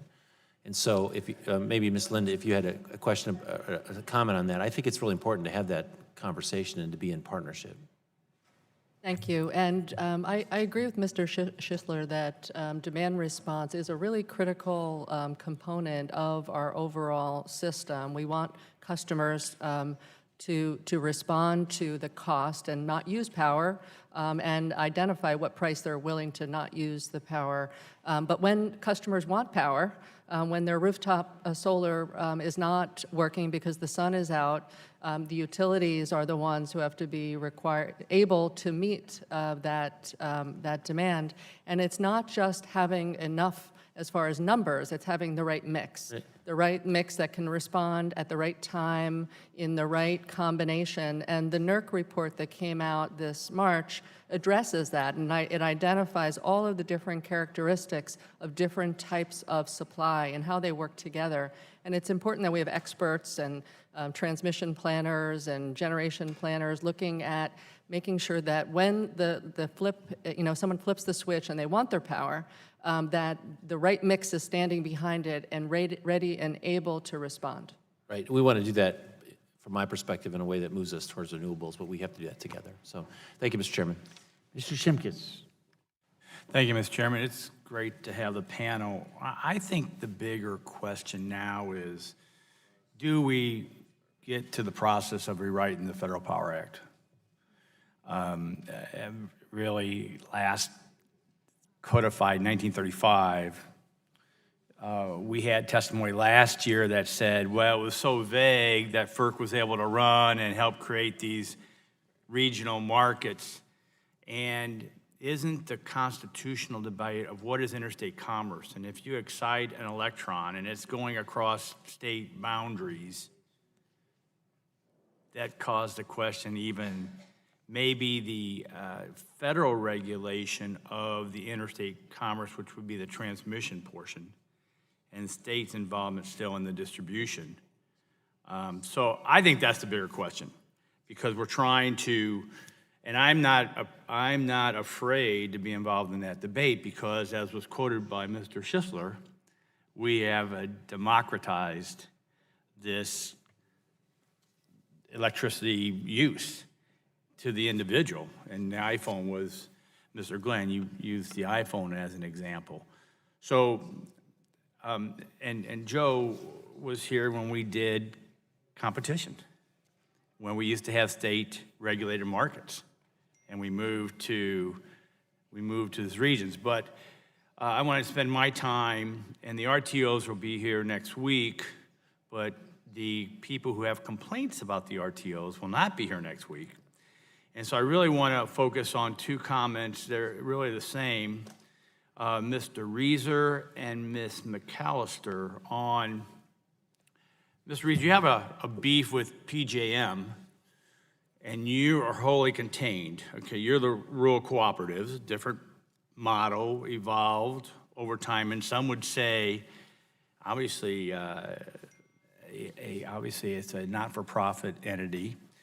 So briefly, can you what is your beef? Because then I'm going to go with Ms. McAllister, who heard, at least the Illinois Municipal Electric Association has a beef because they're in 2 RTOs, which causes problems. So first of all, what beef do you have with PJM, because you're wholly contained?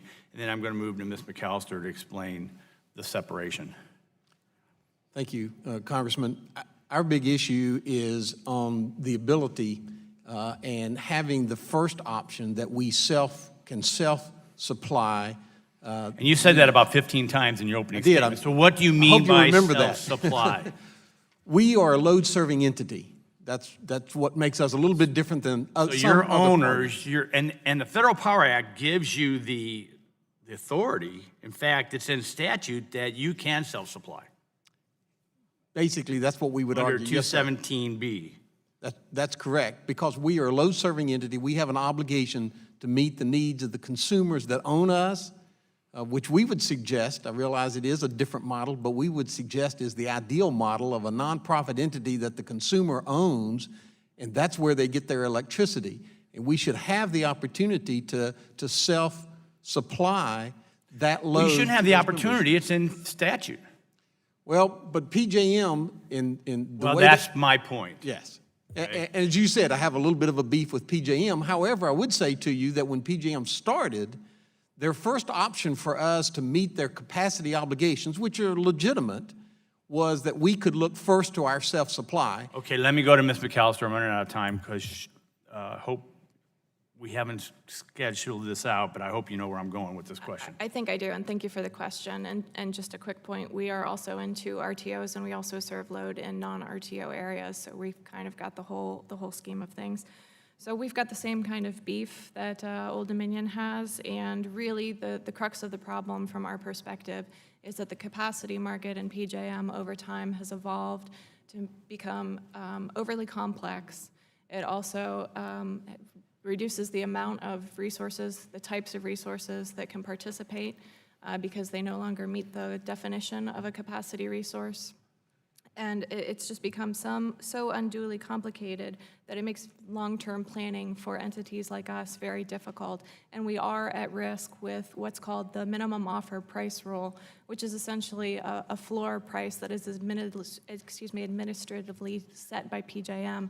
And let me hold, because my time's running out, I want to get this point out, is that, so in Illinois, we have PJM and we have MISO. Most of our generations in the South from our Illinois Municipal or even our co-ops they should, by federal law, be able to provide to part of their ownership up to the PJM.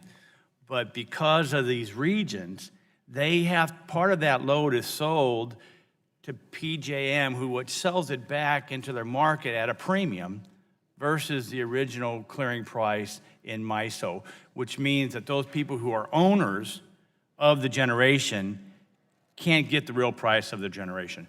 And I think that needs to be looked at, and I yield back. Thank you. Do I get to respond? Okay. Gentleman's time has expired. Mr. Green. Thank you, Mr. Chairman. I want to welcome our panel and thank the chair and the ranking member for calling. I was just kind of reminiscing because I've been on the Energy Subcommittee, and I look back in 2001 and 2 when we had so many different problems that are, in the day we have some problems that we can actually deal with. Back then it was almost intractable. But again, coming from Texas, we don't want anybody messing with us, and we'll fix our own problems through our regulatory commission. So we have a different problem today. Obviously, availability and cost, and that's affecting everyone.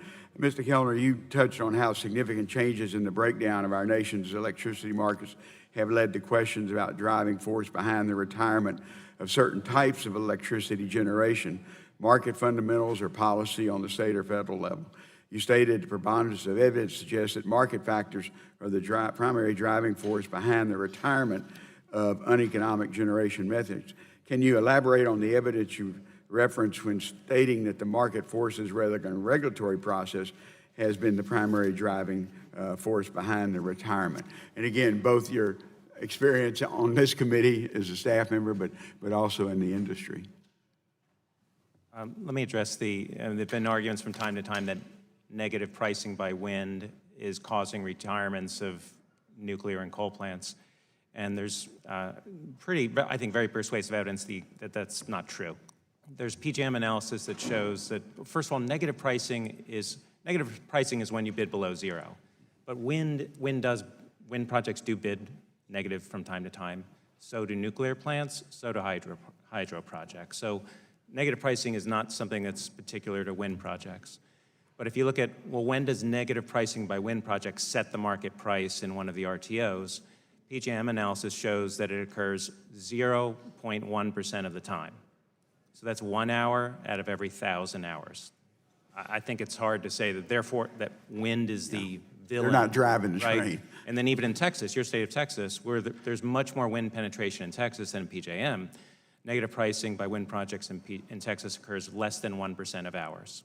So I think that shows that federal policies that encourage wind development are not causing those retirements. And then many of the coal plant retirements, that's driven by, in most cases, just pure cost factors. That, as I said earlier, an uneconomic, an inefficient coal project used to be able to deliver power cheaper than the most efficient gas project. Those fuels have reversed themselves, and now inefficient gas projects will always be able to produce cheaper than even more efficient coal projects. So I think the coal retirements are really driven primarily by economics, not by environmental regulation. There are some that environmental regulation has been the tipping point, where the cost of complying with new requirements arguably is the tipping point for some coal projects. Thank you. Mr. Chairman, well, again, I've welcomed Calpine to Texas over the last 15 or 20 years, and I joked at one ribbon cutting for a cogen facility in our district and said, when are you going to change your name to TexPine, because so much of your investments are in Texas. But appreciate you being part of our market. My Californians love that. I'm pleased to discuss the competitive method of the energy market in Texas, spurring increased investment in renewable and natural gas resources. You mentioned how these investments not only lead to lower prices for consumers, but also increase in the electrical system reliability and decrease emission rates. And let me point out in your statement, when you talk about the Texas market, over the last 5 years, electricity prices have declined by over 13% in Texas and historic lows. Emissions are down also. Between 2010 and 16, the emissions per million kilowatt, CO2s were down 5%. NOx emissions and SO2 emissions were down. NOx was down 24%, and SO2 were down 40%. I can't remember in my history of being an elected official, whether it be in Texas in the legislature or here, I've seen that kind of result in an electricity market. Can you share any other information outside of what your testimony was? Well, I mean, that's really been driven by, like we talked about earlier, the low gas price environment and a tremendous amount of investment that's been spurred in the Texas market in both highly efficient natural gas-fired combined cycles, as well as, as you know, there's a tremendous amount of wind in West Texas, and that's largely displaced a lot of the coal and, old steam facilities that the utilities used to have. I mean, those coal plants in Texas, a lot of them are, financially in financial difficulties now as a result of the change out in the technologies. Well, Mr. Chairman, thank you for calling a hearing. Again, thank all our witnesses, because, again, it's good for us to look at where we're at today as compared to where we were 5, 10, even 15, 20 years ago. Thank you. Chair to recognize, in perfect segue, the gentleman from Texas, Mr. Barton. Thank you, Mr. Chairman, and I'll be brief. I have to go to a lunch meeting. This is an important hearing, but I don't think it'll make the front pages. There's probably a better probability of the latest Trump tweet being on the front page tomorrow than anything we discover here. But this is an important hearing, Mr. Chairman, because of a small thing called reliability. I'll tell you what reliability is. I went out to my car this morning to attend Chairman Walden's breakfast meeting with the subcommittee co-chairman, subcommittee chairman. When I turned the key, nothing happened. I had no reliability. As it turns out, my alternator had conked out. It worked yesterday, but it didn't work this morning. By the same token, when the people that are putting this hearing together, the staff getting ready for the hearing, when they came in this morning, they turned the switch, the lights came on. Our electric grid has got about 100% reliability. But that's not a given that it will always be so. And as we retire more and more plants and more of our generation is from renewables, there's nothing wrong with renewables, except sometimes the wind doesn't blow, and of course sometimes there's no sunshine. Water power is pretty much there all the time. So we need to really think about better ways to continue to maintain and, if possible, improve reliability. One of the ideas that's been circulating is this idea of using artificial intelligence. Of course, I know most people think that's what the Congress has, is artificial intelligence, but it's a different definition.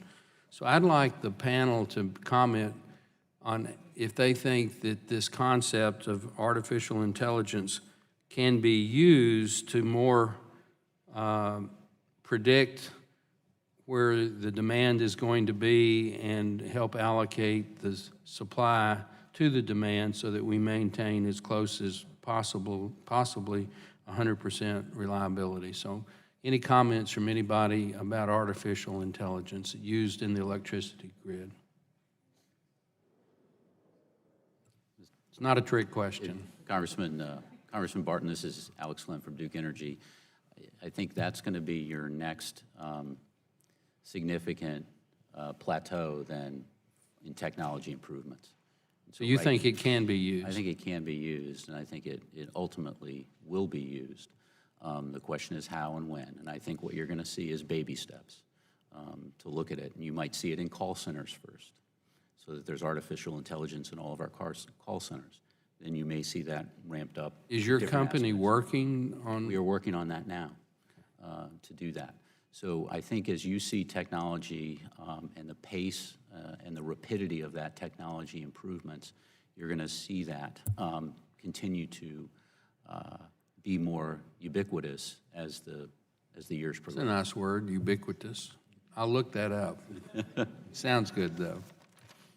I would, But- I would also add at PSEG, we are constantly adding new technology to a variety of our facilities, generation facilities, to predict what piece of equipment in that generation facility might have a fault. We just actually upgraded some of our technology to have more predictive information, because the lights need to be on when people flick the switch. So our focus is making sure that our facilities, there are no surprises. Also in understanding the transmission system, there's greater and greater intelligence being added to the transmission system to tell us information before it becomes a problem. And I agree with Mr. Glenn that I think we're going to be seeing more and more of this. And utilities are paying attention. The industry is paying attention to this. We also have to manage cost.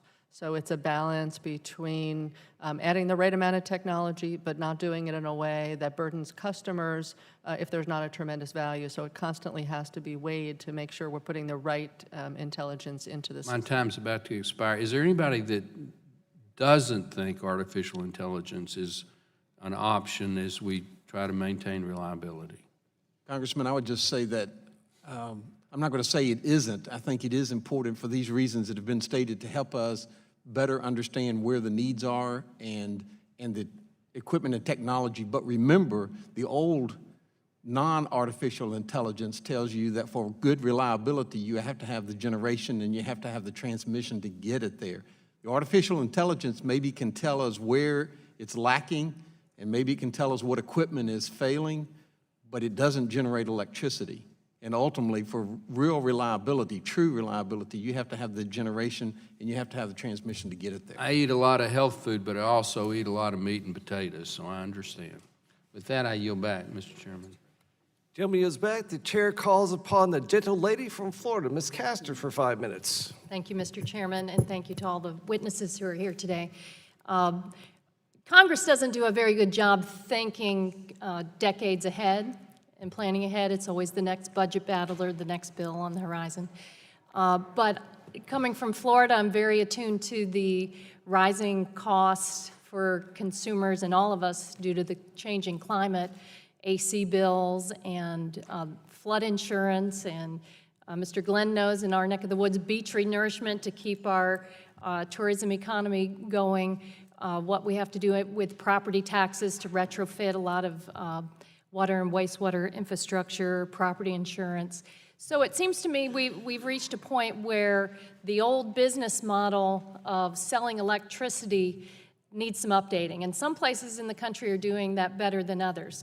The old business model was sell as much power and generate as much as possible to make your profit, build plants, and there are incentives for that. But that doesn't really match up with what we need to do to promote a better mix. Yes, the base load and reliability are fundamental, but we've got to do a better job in planning for the future and incentivizing the demand response, energy efficiency, conservation, and the transition to renewables. Tell me, what is working best out there across the country when it comes to those kind of incentives for you all? What do you all believe can be the answer? Now, realizing that we've had a change and the Clean Power Plan isn't going to be pushing everyone in all of the states, but what is working? What are the best incentives for our utilities to help us with the future?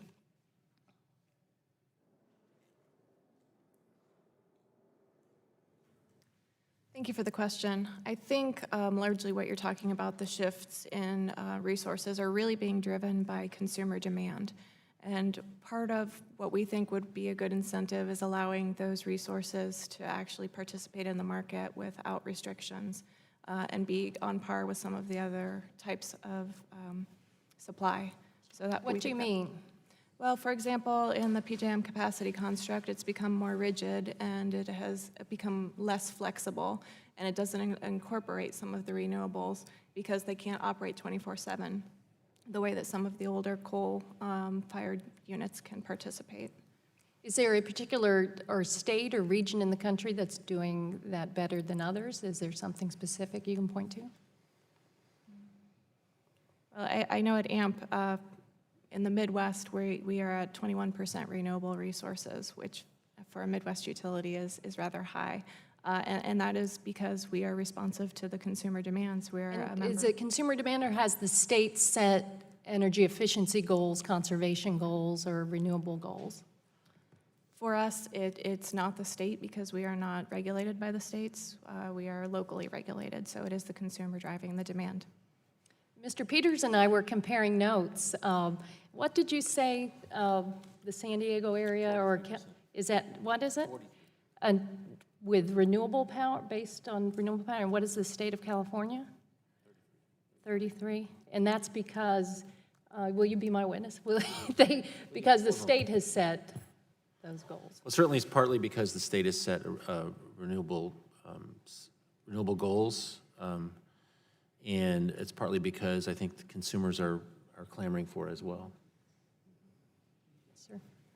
I would say one thing that is working well is many states, California, Texas, and actually there's too many probably to list now, are doing a good job of getting customer data to customers through their smart grid investments. Mm-hmm. And that's empowering customers and opening up newer and more efficient ways to use energy. So that's one example of what's working well and should be replicated elsewhere. I guess there was some discussion of cell phones earlier, and the millennial generation, they are ready, and I do hear it too, that consumers are clamoring for more control. Now, person to person, maybe that doesn't make a dent, but you empower consumers and work with your industrial users over time and use technology, and it kind of highlights the need for greater infrastructure investment. If we could ever get the Congress in a bipartisan way to move on to energy or to infrastructure investment, and I know, Mr. Glenn, you talked about this, we have got to make sure that energy resiliency and that we do an infrastructure bill. It isn't just the bricks and mortar for transportation. It's very important, but it's got to be our energy future to help us control the costs that I see on the horizon decades ahead. So thank you, Mr. Chairman. I've run out of time. I yield back. The lady yields back. The chair calls upon the gentleman from West Virginia, Mr. McKinley, for 5 minutes. Thank you, Mr. Chairman. When we put two issues on the table, both the grid reliability and the greenhouse gases and climate change, or all those combined, it's hard to extract good policy, good public policy, and how we might be able to address that, because there are consequences involved with those decisions and how that works out. For me in West Virginia, it's different than it is in California or Texas or elsewhere, is we've seen the impact of the regulatory impact over the last 8 years. Example, in West Virginia, we used to have, just in 2008, we had the second lowest utility bills in the country for industrial consumption. Now we're 26th because our coal-fired power plants, many of them were shut down or they were required to upgrade their facilities to such a level. Now, in conjunction with that, at that same time, we had the 7th best rate of unemployment in the country. Now West Virginia is 49th.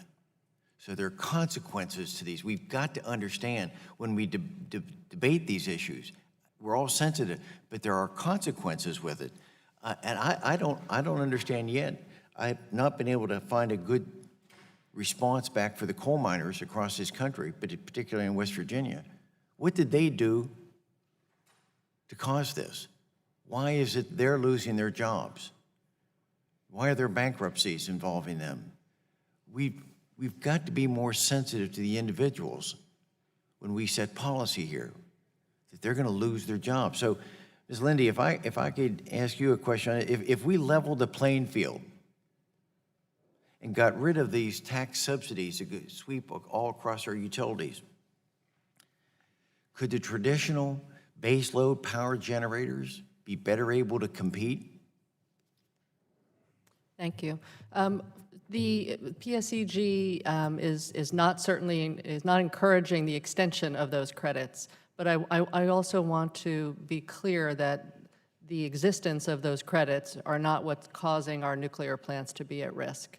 It is an aggravating factor, perhaps, but certainly not the main driver. The main driver is that their fuel diversity and their environmental attributes, which some people also value, are not being valued right now in the marketplace. And that's why I wanted to get to that point, because my next is, you mentioned that several times, your main driver.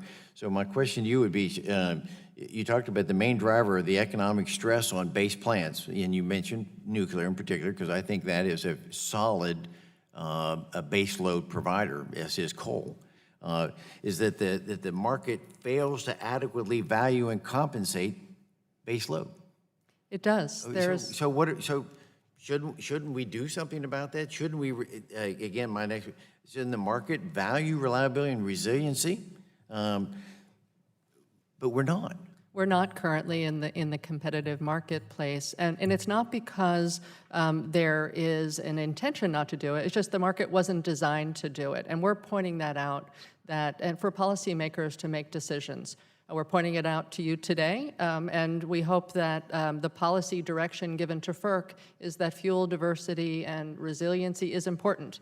And we hope that that direction will cause changes and fill that gap in the market. But we're also pointing it out to New Jersey, because states have an important role here. Some states like Illinois and New York have already taken action. They're not waiting. Because once these plants shut down, they're gone forever. They're closed permanently, and we don't think that's good public policy. So our ask is to recognize that these plants, without a change, either from the state or the federal government, or some change in the price of natural gas, which is certainly outside of all of our control, that without some change, these plants, we will see a shutdown, a continued and regular shutdown of these plants until it's too late. And we shouldn't let that happen without deciding so with that that, we want. if I could, can we, rather than allow this to go back up to 30,000 feet, Mm-hmm. what are specifics? Can you provide me or this committee some specifics of how we might be able to address the reliability and value that in our cost base? Absolutely, and we can do that separately outside of this committee, but FERC has been looking at this issue. The DOE, as was commented before, is working on a report. I think both of those places, FERC through their proceeding and the DOE through the report, those are vehicles to identify fuel diversity and resiliency as an important public policy, because it is a choice that's going to be made. Thank you. I yield back my time. Gentleman's time has expired. The chair calls upon the gentleman from New York, Mr. Tonko, for 5 minutes. Thank you, Mr. Chair. There's been some talk about that diversity that assists the whole equation here. And while I'm sure there are differing views on how it should be done, do witnesses agree that it's important to maintain a diverse fuel supply for the sake of reliability? Maybe go across the board. Starting Tara left here. In general, yes, but we have diversity now, not because it was a goal. It's a byproduct of building. The next increment of supply is looking for the technology that's lowest cost at the time. And these tend to be long-lived facilities. So it's not as if in 1960 we had a certain electricity supply pie we planned to. But I'd say in general, yes. Okay. In general, yes. If we could just go across the board and just give us a specific yes or no. Thank you. Yes, grid reliability is crucial, and fuel diversity is one aspect of that. Okay. I'd agree with that fuel diversity is crucial, but it's not single dimensional. You also need to, you can't say one fuel, you looked at one fuel versus another and it's more fuel diverse. You have to look at flexibility, startup times, shutdown times, ability to integrate renewables. So there's 8 or 9 dimensions to fuel diversity, but absolutely. Okay. Diversity is always good. You just have to be careful that you start regulating and controlling diversity and create winners and losers. That's a very risky slope to go down. I think you know my answer, that fuel diversity is important. you. And it can be a public policy without creating winners and losers. Fuel diversity doesn't mean nuclear for everyone. In some places, nuclear doesn't exist. In New Jersey, fuel diversity means nuclear continues, at least for the life of the licenses that they have. Thank you. Mr. Sisler. Of course, fuel diversity is good, but I do worry that we go down a path of sort of central planning and picking winners and losers, which is ultimately going to lead to inefficiency. So fuel diversity is good, but I think we need to use market forces to achieve it as far as possible. Okay. And Mr. Klein? Yes. Okay, thank you very much. Ms. McAllister, do you believe the RTO-operated markets have provided the proper signals for a diverse array of electricity resources? I do not. That's really not what they were designed for. As we've talked about a number of times, they were really designed for least cost dispatch, and that's what they're achieving. But they are not providing incentives for diverse fuel sources. And again, across the board, what would the reaction be to that about the RTOs? They were not designed to achieve a certain level of fuel diversity, no. Mr. Schleimer? If PJM actually looked at fuel diversity in a report they released a couple months ago, and they found that the fuel diversity, I think Mr. Kelleher referred to this already, is actually increasing in PJM, not decreasing. Thank you. Mr. Reese? Again, that wasn't their design. Yes, I agree. It was not their design. It was not their primary design, no. And Mr. Klein? Yes. Okay, and obviously state policy decisions can affect the fuel supply. Should state policy seek to promote or maintain fuel diversity? Anyone? Yes. Ms. Lindy? Or Mr. Klein? Yeah, just to put it in perspective, $1 per MMBTU increase in the price of natural gas for our customers in Florida will increase a fuel bill by $200 million. So if you think about that, fuel diversity and overall diversity in your generation planning is critically important. And Ms. Lindy, I believe you wanted to respond? Yes, I do believe that states have a role in fuel diversity. Ideally, it should be handled on a regional or a federal basis because electricity markets are interconnected.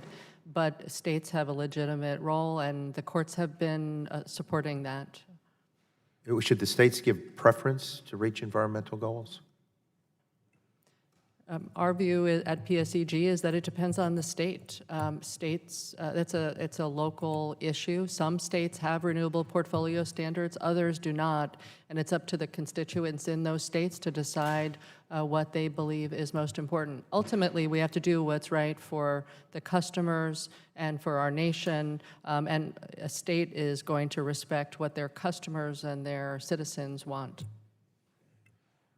I believe my time is up, so Mr. Chair, I yield back. The gentleman's time has expired. The chairman calls upon the gentleman from the Commonwealth of Virginia, Mr. Griffith, for 5 minutes.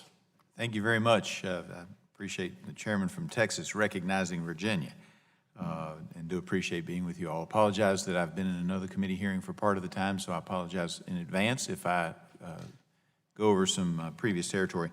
I will say, based on the opening statements and so forth, that I recognize that we need fuel diversity, but I also recognize that I have some differing opinions with some of the members of the panel, because while market forces certainly have played a role, the regulatory scheme in relationship to whether or not a utility continues to use an existing, or what was then an existing coal-fired power plant, has clearly been affected by regulation as well. And some of those, because of the cost to their ratepayers, would have continued to use some of those coal-fired power plants for some time in the future if, and I believe it will be, a low-cost natural gas supply for a number of years in the future. As they went to replace those facilities, they would have replaced them probably with some mixture, including a higher amount of natural gas, but it was artificially moved forward, in my opinion, by regulation. So I do disagree there. I do think, though, that we should let the market work it out, trying to keep a diversity, including coal, because coal still accounts for 30% of our power source. and that if we eliminated subsidies in the marketplace for all of the different potentials, that coal would be in a much better position to play a role in that marketplace. Okay, so I got all that off my chest, and I do believe that coal's going to need to be important when we look at high usage periods, because you may be able to build a lot of pipelines, but you can't build enough pipelines to handle all the aspects of a polar vortex, and yet you can put coal in the back 40 and have it there ready to go in cases of emergency. And when things don't work out quite the way, which is why in the eastern part of Virginia they just allowed 2 coal-fired power plants to fire back up, because they haven't gotten the other supply there yet, and they've got a transmission problem. So we're going to have to go back to coal in a place where it had already been eliminated. So that being said, let me move on. I'm going to call you Senator Reeser, because that's how I knew you originally. It's good to see you. We talked earlier today, but Mr. Reeser and I, Senator Reeser and I, served at one point in time in our past in the Virginia legislature, he in the Senate and I in the House. It's good to have you here today. Having missed some of it, I've got a question for you, but I'm also going to give you an opportunity right now. Is there anything that you haven't had an opportunity to speak on that you desired to speak on here today? I think I'm good, Congressman. All right. I appreciate the opportunity. All right. So my question deals with procuring capacity is necessary for a healthy wholesale market. As a PJM member, I understand you may be unable to self-supply the capacity that is required. Is this true, and how would you resolve the situation? And I'm really curious how the self-supply issue got turned on its head. But you could talk about that some more. Thank you, Congressman, for the opportunity, and you're exactly right. And I would go back to basically just saying this. PJM, under their original structure, did allow utilities like us, who are load-serving entities, to have the opportunity to first look to our self-supply. And then if there was not enough capacity within PJM, they would obtain that capacity, and we would pay those costs as members of PJM. That worked fine. We liked that situation. We thought it worked well. We're not sure. Well, we have some ideas as to why the changes were made, because other parties and participants within PJM saw the markets differently and wanted to kind of move the system around a little bit. And so they convinced PJM that they should maybe do away with the idea of looking first to self-supply, but look first to the capacity markets that PJM instituted. Now, we'll say that after a period of time, we were able to reach a compromise, and they made some exceptions to that rule that did allow us to look first to our self-supply. And as long as that was in place, that worked, but the courts have now said that may not be exactly, because of a FERC ruling, the way it will be allowed. So we're a little concerned about the future. And would I be correct, and I'm going to need a yes or no on this one because I'm running out of time, but would I be correct that that makes it more difficult for you all to look for, say, investments in the coal fields where you might put a closed-loop hydro project inside of a coal mine? That policy makes it more difficult for you to even consider that, doesn't it? It makes it more difficult for future planning and long-term planning, and that a facility like that would have to fit that category. I appreciate it. Ms. McAllister, real quick, public power utilities like the city of Salem and the town of Richlands are governed by their city councils. How is the role of these elected officials and local decision-making respected within the capacity construct? And you got 10 seconds. All right, you can get a little more. A little more. Thank you. I don't think it is in particular, because the construct, as we've talked about, was designed to do least cost dispatch, and it is not conducive with local decision making. Okay, I appreciate that, and thank you for the extra time, Mr. Chairman. I yield back. Gentlemen's time has expired. The chair calls upon the gentleman from Ohio, Mr. Johnson, for 5 minutes. Well, thank you, Mr. Chairman, and Ms. McAllister, thank you for being here today. As a public power producer owning generating units throughout my home state of Ohio and a few hydro sources as well along the Ohio River adjacent to my district, I've appreciated your thoughts and insights today. In your testimony, you state that we must not lose sight of improving our current price formation processes regarding transparency of operator decisions, modeling all known constraints, and more accurate price formation rules during periods of transmission, congestion, and volatile fuel prices. Can you elaborate just a little bit and explain what modeling all known constraints might entail? Thank you, Congressman Johnson. What we're really getting at there is that there are actions that can be taken on the energy market, and we focused today on the capacity construct that we think needs a lot of work, but there's also work to be done on the energy market side of it. And FERC has been taking proactive actions to improve price formation through a series of technical conferences, and we are very supportive of those actions and think that there is still more to be done as far as modeling and ensuring that during times of constraints, we're getting the best, least cost energy. Okay, all right. You talked about churning of RTO rules. How frequent are these rules changed, and what's the impact of this churning that you described? Well, since 2010 in PJM, there have been 27 significant changes that were filed at FERC that fundamentally have changed the nature of PJM's capacity construct. And the effect of those is that the construct has become increasingly complex, and it also doesn't ensure transparent or stable prices, and it makes long-term planning very difficult. So we think that it's time to acknowledge that the capacity construct as designed might not be cutting it, and we need to go back and do a comprehensive evaluation of whether we need to change. Okay, all right, thank you. One more. You also mentioned in your testimony that new energy, and I quote, new energy products must also incentivize the retention of sufficient non-variable resources to ensure load continues to be served at all times. Can you elaborate on this? What would that entail? Well, what we were talking about there is in PJM with the recent capacity performance changes, the definition of what a capacity resource changed. And in order to qualify as a capacity resource, you have to be available 24/7, 365. And what that does is it negatively impacts intermittent and renewable resources. And so one idea that we have is through bilateral contracting, it would value those resources on par with some of the other resources that do meet the capacity performance definition. Let me make sure I understood this. So you would say that alternative sources that are not necessarily available 24/7, 365 would be evaluated on the same basis as other sources, or is it the opposite of that? Well, I think what we would do is if you allow bilateral contracting to have broader use, then those customers that value those attributes pay what they value, what they think it's worth. And then the other resources, for example, coal, the customers that value coal resources would pay through bilateral contracts the value of what they see coal being worth.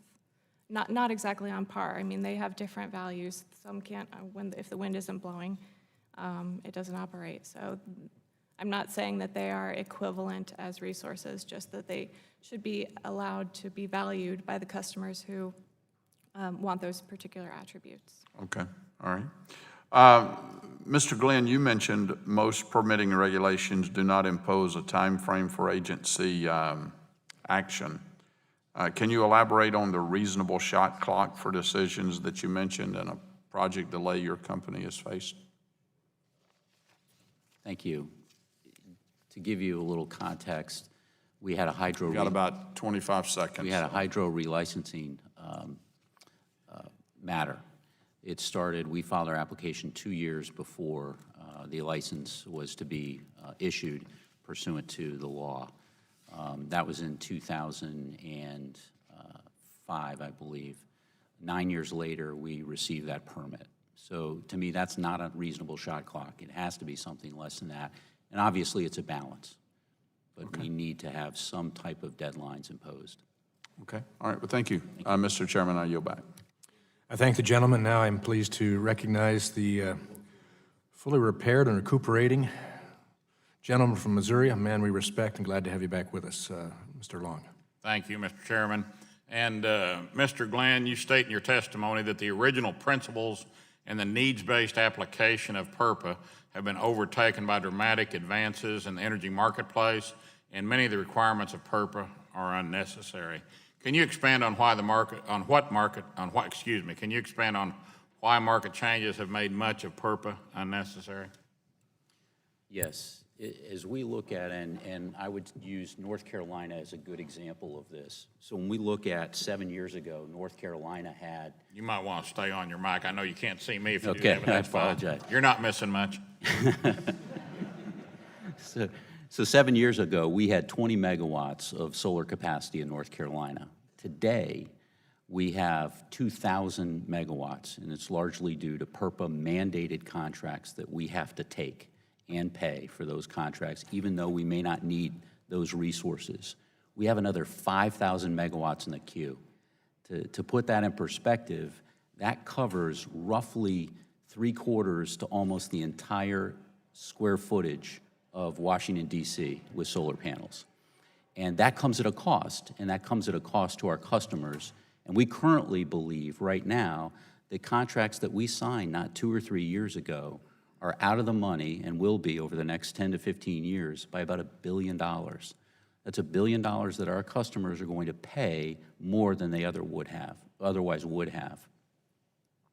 So that kind of explains my next question, how utilities are experiencing operational challenges due to PURPA, correct? The operational challenges are significant, and they're becoming more and more significant because there is no ground rules on where those utilities are placed. It's placed at where the cheapest land may be. And so our system wasn't designed to handle a significant concentration, for example, of PURPA solar contracts in one area of our state. That's starting to have operational impacts on the way our system can handle that type of influx that comes online just like that and goes away with cloud cover or a thunderstorm just like that. What are some of the recommendations for updating PURPA to reflect the changing marketplace you have? I think any updates to PURPA should be guided by really two principles, and that is affordability to customers and reliability to the grid. And I think within that, there are ways in which I think the PURPA could be amended that will get at and really be a benefit to all of our customers. Okay. You also highlight the need to address workforce readiness given the changing industry and new investments in grid modernization. Can you discuss Duke Energy's efforts to close this workforce skills gap? Yes. Right now, we have roughly 30% of our employee base is retirement eligible. And so we're going to need to replace that workforce. And with the grid modernization investments that we're making, that's going to require a whole new cadre of employees to come online. So what we're doing in our various states in which we operate is working with community colleges, working with technical schools, and working with universities to turn out more relay technicians, more qualified people who can do this type of work, more engineers. So this is, for example, in North Carolina alone, this is going to be a jobs driver of our $13 billion investments just in that state alone, about 14,000 jobs a year. And those are good wage, good quality jobs. And so we're working with the university systems all throughout and the high school systems to get a qualified, good workforce who live and work in those communities. And so it's kind of a double whammy. You're losing 30%. 30% of your people are retirement eligible, and you're going to add a whole new section to your company. So we've got to replenish the old, and we've got to infuse it with new employees as well. And I appreciate your use of community colleges and such. I know they're very successful in my area, but what can you do to ensure workforce training programs reflect the changing industry needs? I think we've got to work hand in hand with our school systems, K through 12, as well as high school, as well as our community colleges in developing curriculums. And that's what we're doing actually in a lot of these community colleges is we develop curriculums. We find professors, so to speak, and we'll donate money and resources, transformers, for example, that they can work on. So it needs to be hand in glove with it's really a public-private partnership. Okay, thank you. And I'm out of time, Mr. Chairman. I yield back. I thank the gentleman, and I recognize myself for my 5 minutes of questioning now. I certainly appreciate the hearing, the context of the hearing today, and I would like to thank the panelists for what you brought to the table, literally, for us this morning. Yesterday evening, I saw a white paper by former Ferc Commissioner Tony Clark that called for the reform of the outdated Public Utilities Regulatory Policies Act of 1978, otherwise known as PURPA. And I appreciate the gentleman from Missouri's questions on PURPA. It's an important issue I think we need to discuss today. I don't believe this committee has taken a comprehensive look at this policy since 2005. And I'm very concerned about the negative impacts this law is having on Michigan ratepayers, my own included, and potentially on grid reliability. Mr. Glenn, I appreciated your comments on PURPA and have a few questions for you as well. You stated in your testimony that PURPA's mandatory purchase obligation is directly increasing electricity prices for customers. Would you please elaborate further on this? Yes, as I responded to Congressman Long from Missouri, we are seeing in North Carolina alone about $1 billion increase above what our customers otherwise would pay. $1 billion? $1 billion. And that's just in 2,000 megawatts of contracts that have been signed to date. There's another 5,000 megawatts of these contracts that are in the queue that have not yet been built or signed. So this we see as a growing issue, and that's just one state in which we operate in. What are some other impacts PURPA mandatory purchase obligation is having on utilities' ability to plan and deliver the lowest cost, reliable energy to America's electricity customers? What we're seeing now is an increase in what we believe we will continue to see in the future are some reliability issues. For example, next year, we project with all of the PURPA contracts that are coming online in North Carolina, for example, that we are going to have to dump power generated by some of our nuclear plants to other consumers of power, or we're going to have to ramp down a nuclear plant. And a nuclear plant is not made to cycle and to ramp run. And so those are significant reliability issues, and a nuclear plant is our lowest cost operating plant for our customers. And this is because of outdated PURPA rules and standards? That's correct. Our traditional baseload resources, such as nuclear energy that can operate 24/7, as you mentioned, being undermined in any other ways. This is important to me. We have Fermi in my district. We have Fermi 3 licensing already in place, but a lot of uncertainty how we move forward. And it places, you know, the dispatchability of a nuclear plant, that's a base load, that runs 24/7. So that has an adverse impact on our long-term ability to plan and how do we use and operate and maintain those resources. Reliability and affordability and increasingly clean energy will always be our mission at our company, and we will not compromise that at all. But we have to go in with open eyes at PURPA and really look at the facts and see what can be changed for the benefit of our customers.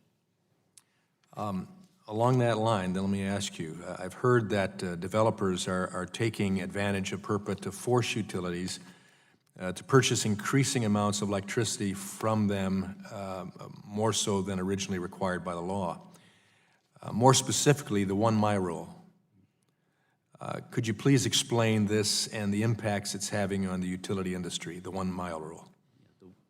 The 1 mile rule, what we're seeing is developers in some of their projects are gaming the system where you can place your systems just beyond 1 mile of each other to get under the PURPA requirements. And so I think it would be well-served for the committee to just review on a fact basis what does this look like and how might it be addressed in the future so that customers aren't paying more than they should otherwise. So the 1 mile rule, they're splitting up multiple parts of their grid responsibilities and capabilities to game the system? That's what it appears to be. Appears to be, yeah. Okay. Well, I appreciate that information. I would also, in lieu of the fact we're waiting for Well, I would certainly yield to my friend from my own home district where I grew up in for additional question. Well, thank you, Mr. Chairman. Mr. Glenn, you said something that really kind of piqued my interest. A lot that you said, but this one thing. You were describing your job development approach at Duke Energy. Can you expound on it a little bit more? And is that an approach that's shared by the industry in terms of utility companies? Your approach in terms of job creation? I thought it was pretty invigorating. It's something that we've shared among our kind of utility colleagues, but it's something that we've focused on in the last, particularly in the last 10 years, as we've seen our workforce and the demographics of our workforce. What we're also doing is, because we are in 7 states in which we're vertically integrated electric utilities, our folks live and work and play and coach Little League in those communities, and we want to represent, we want to be those communities and represent who they are. And so that dictates how we hire as well. And so we're very proud of the fact that we're, in our last, 13% of our last new hires have been veterans, for example, and 30% have been women. In a traditionally male-oriented industry, 30% of new hires is a phenomenal accomplishment. 31% minorities of all of our new hires through June of this year. So we're taking a global approach, not only K through 12 and then on our community colleges with certain skill sectors, but we're making a concerted effort to try to broaden our pool of candidates who are coming in. And I think it helps that the energy industry right now is an incredibly dynamic and exciting place to be.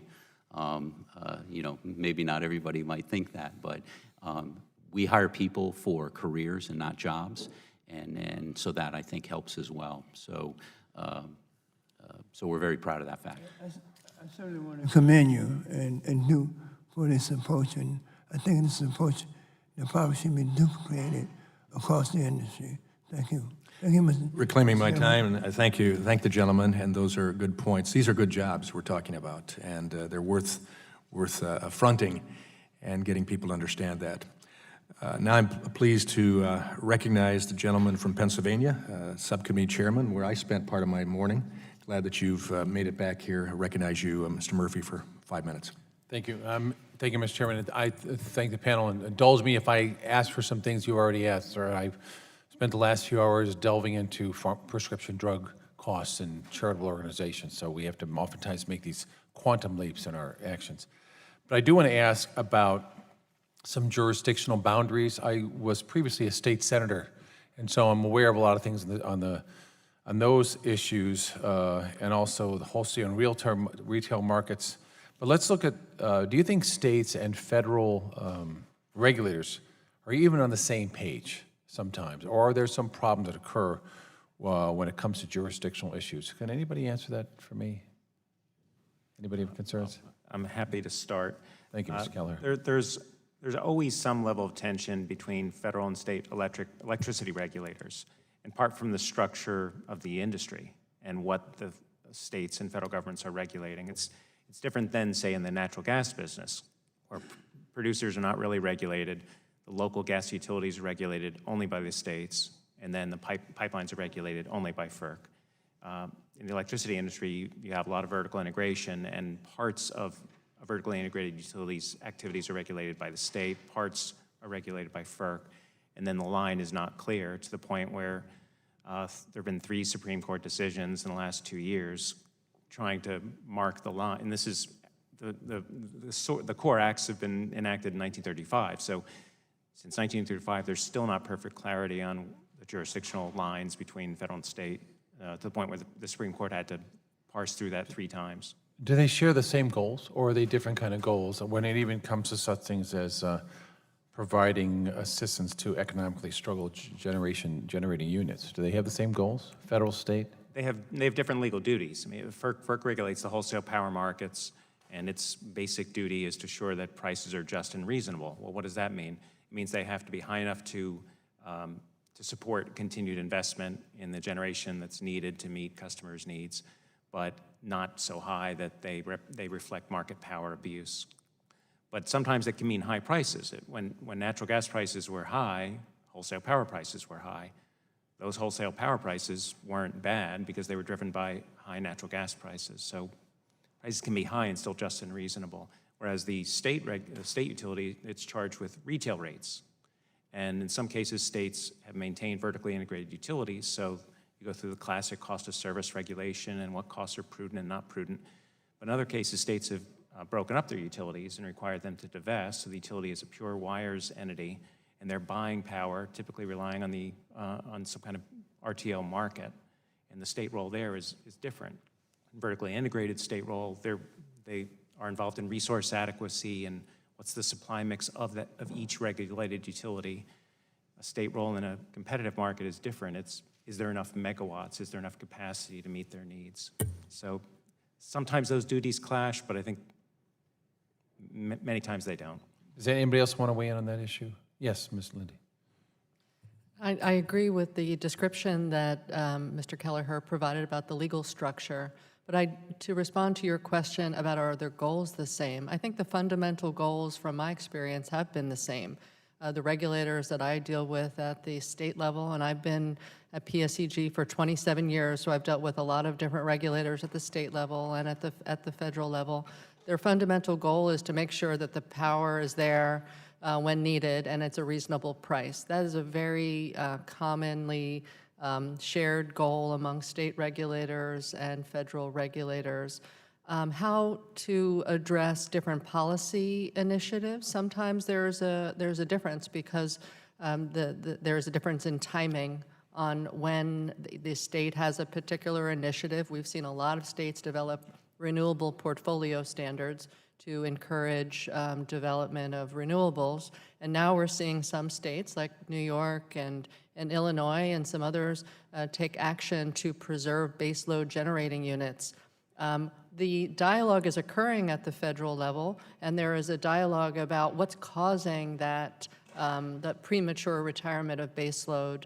PSEG believes that it is driven by a market flaw, and that dialogue needs to continue to occur because right now we have the federally regulated market that is not valuing fuel diversity, and that lack of recognition of fuel diversity is causing a premature retirement of nuclear and some other baseload units, and states reacting much more quickly in some cases as a bridge until the federal government and the federal regulators can solve that problem.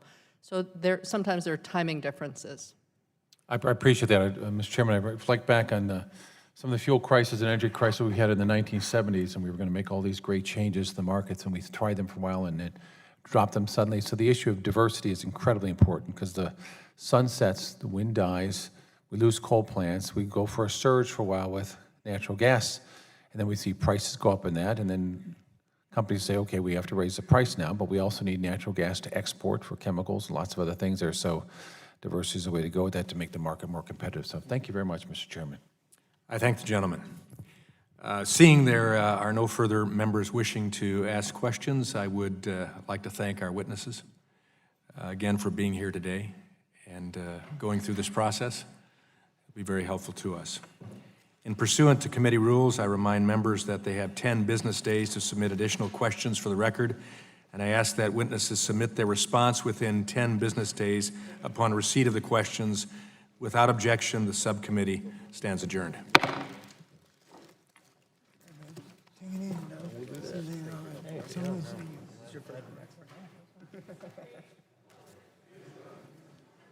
Congressman, I'm Jason Stanek, new to the committee, so enjoy working with your guy here. Just no, I need some credit there, but we're having fun.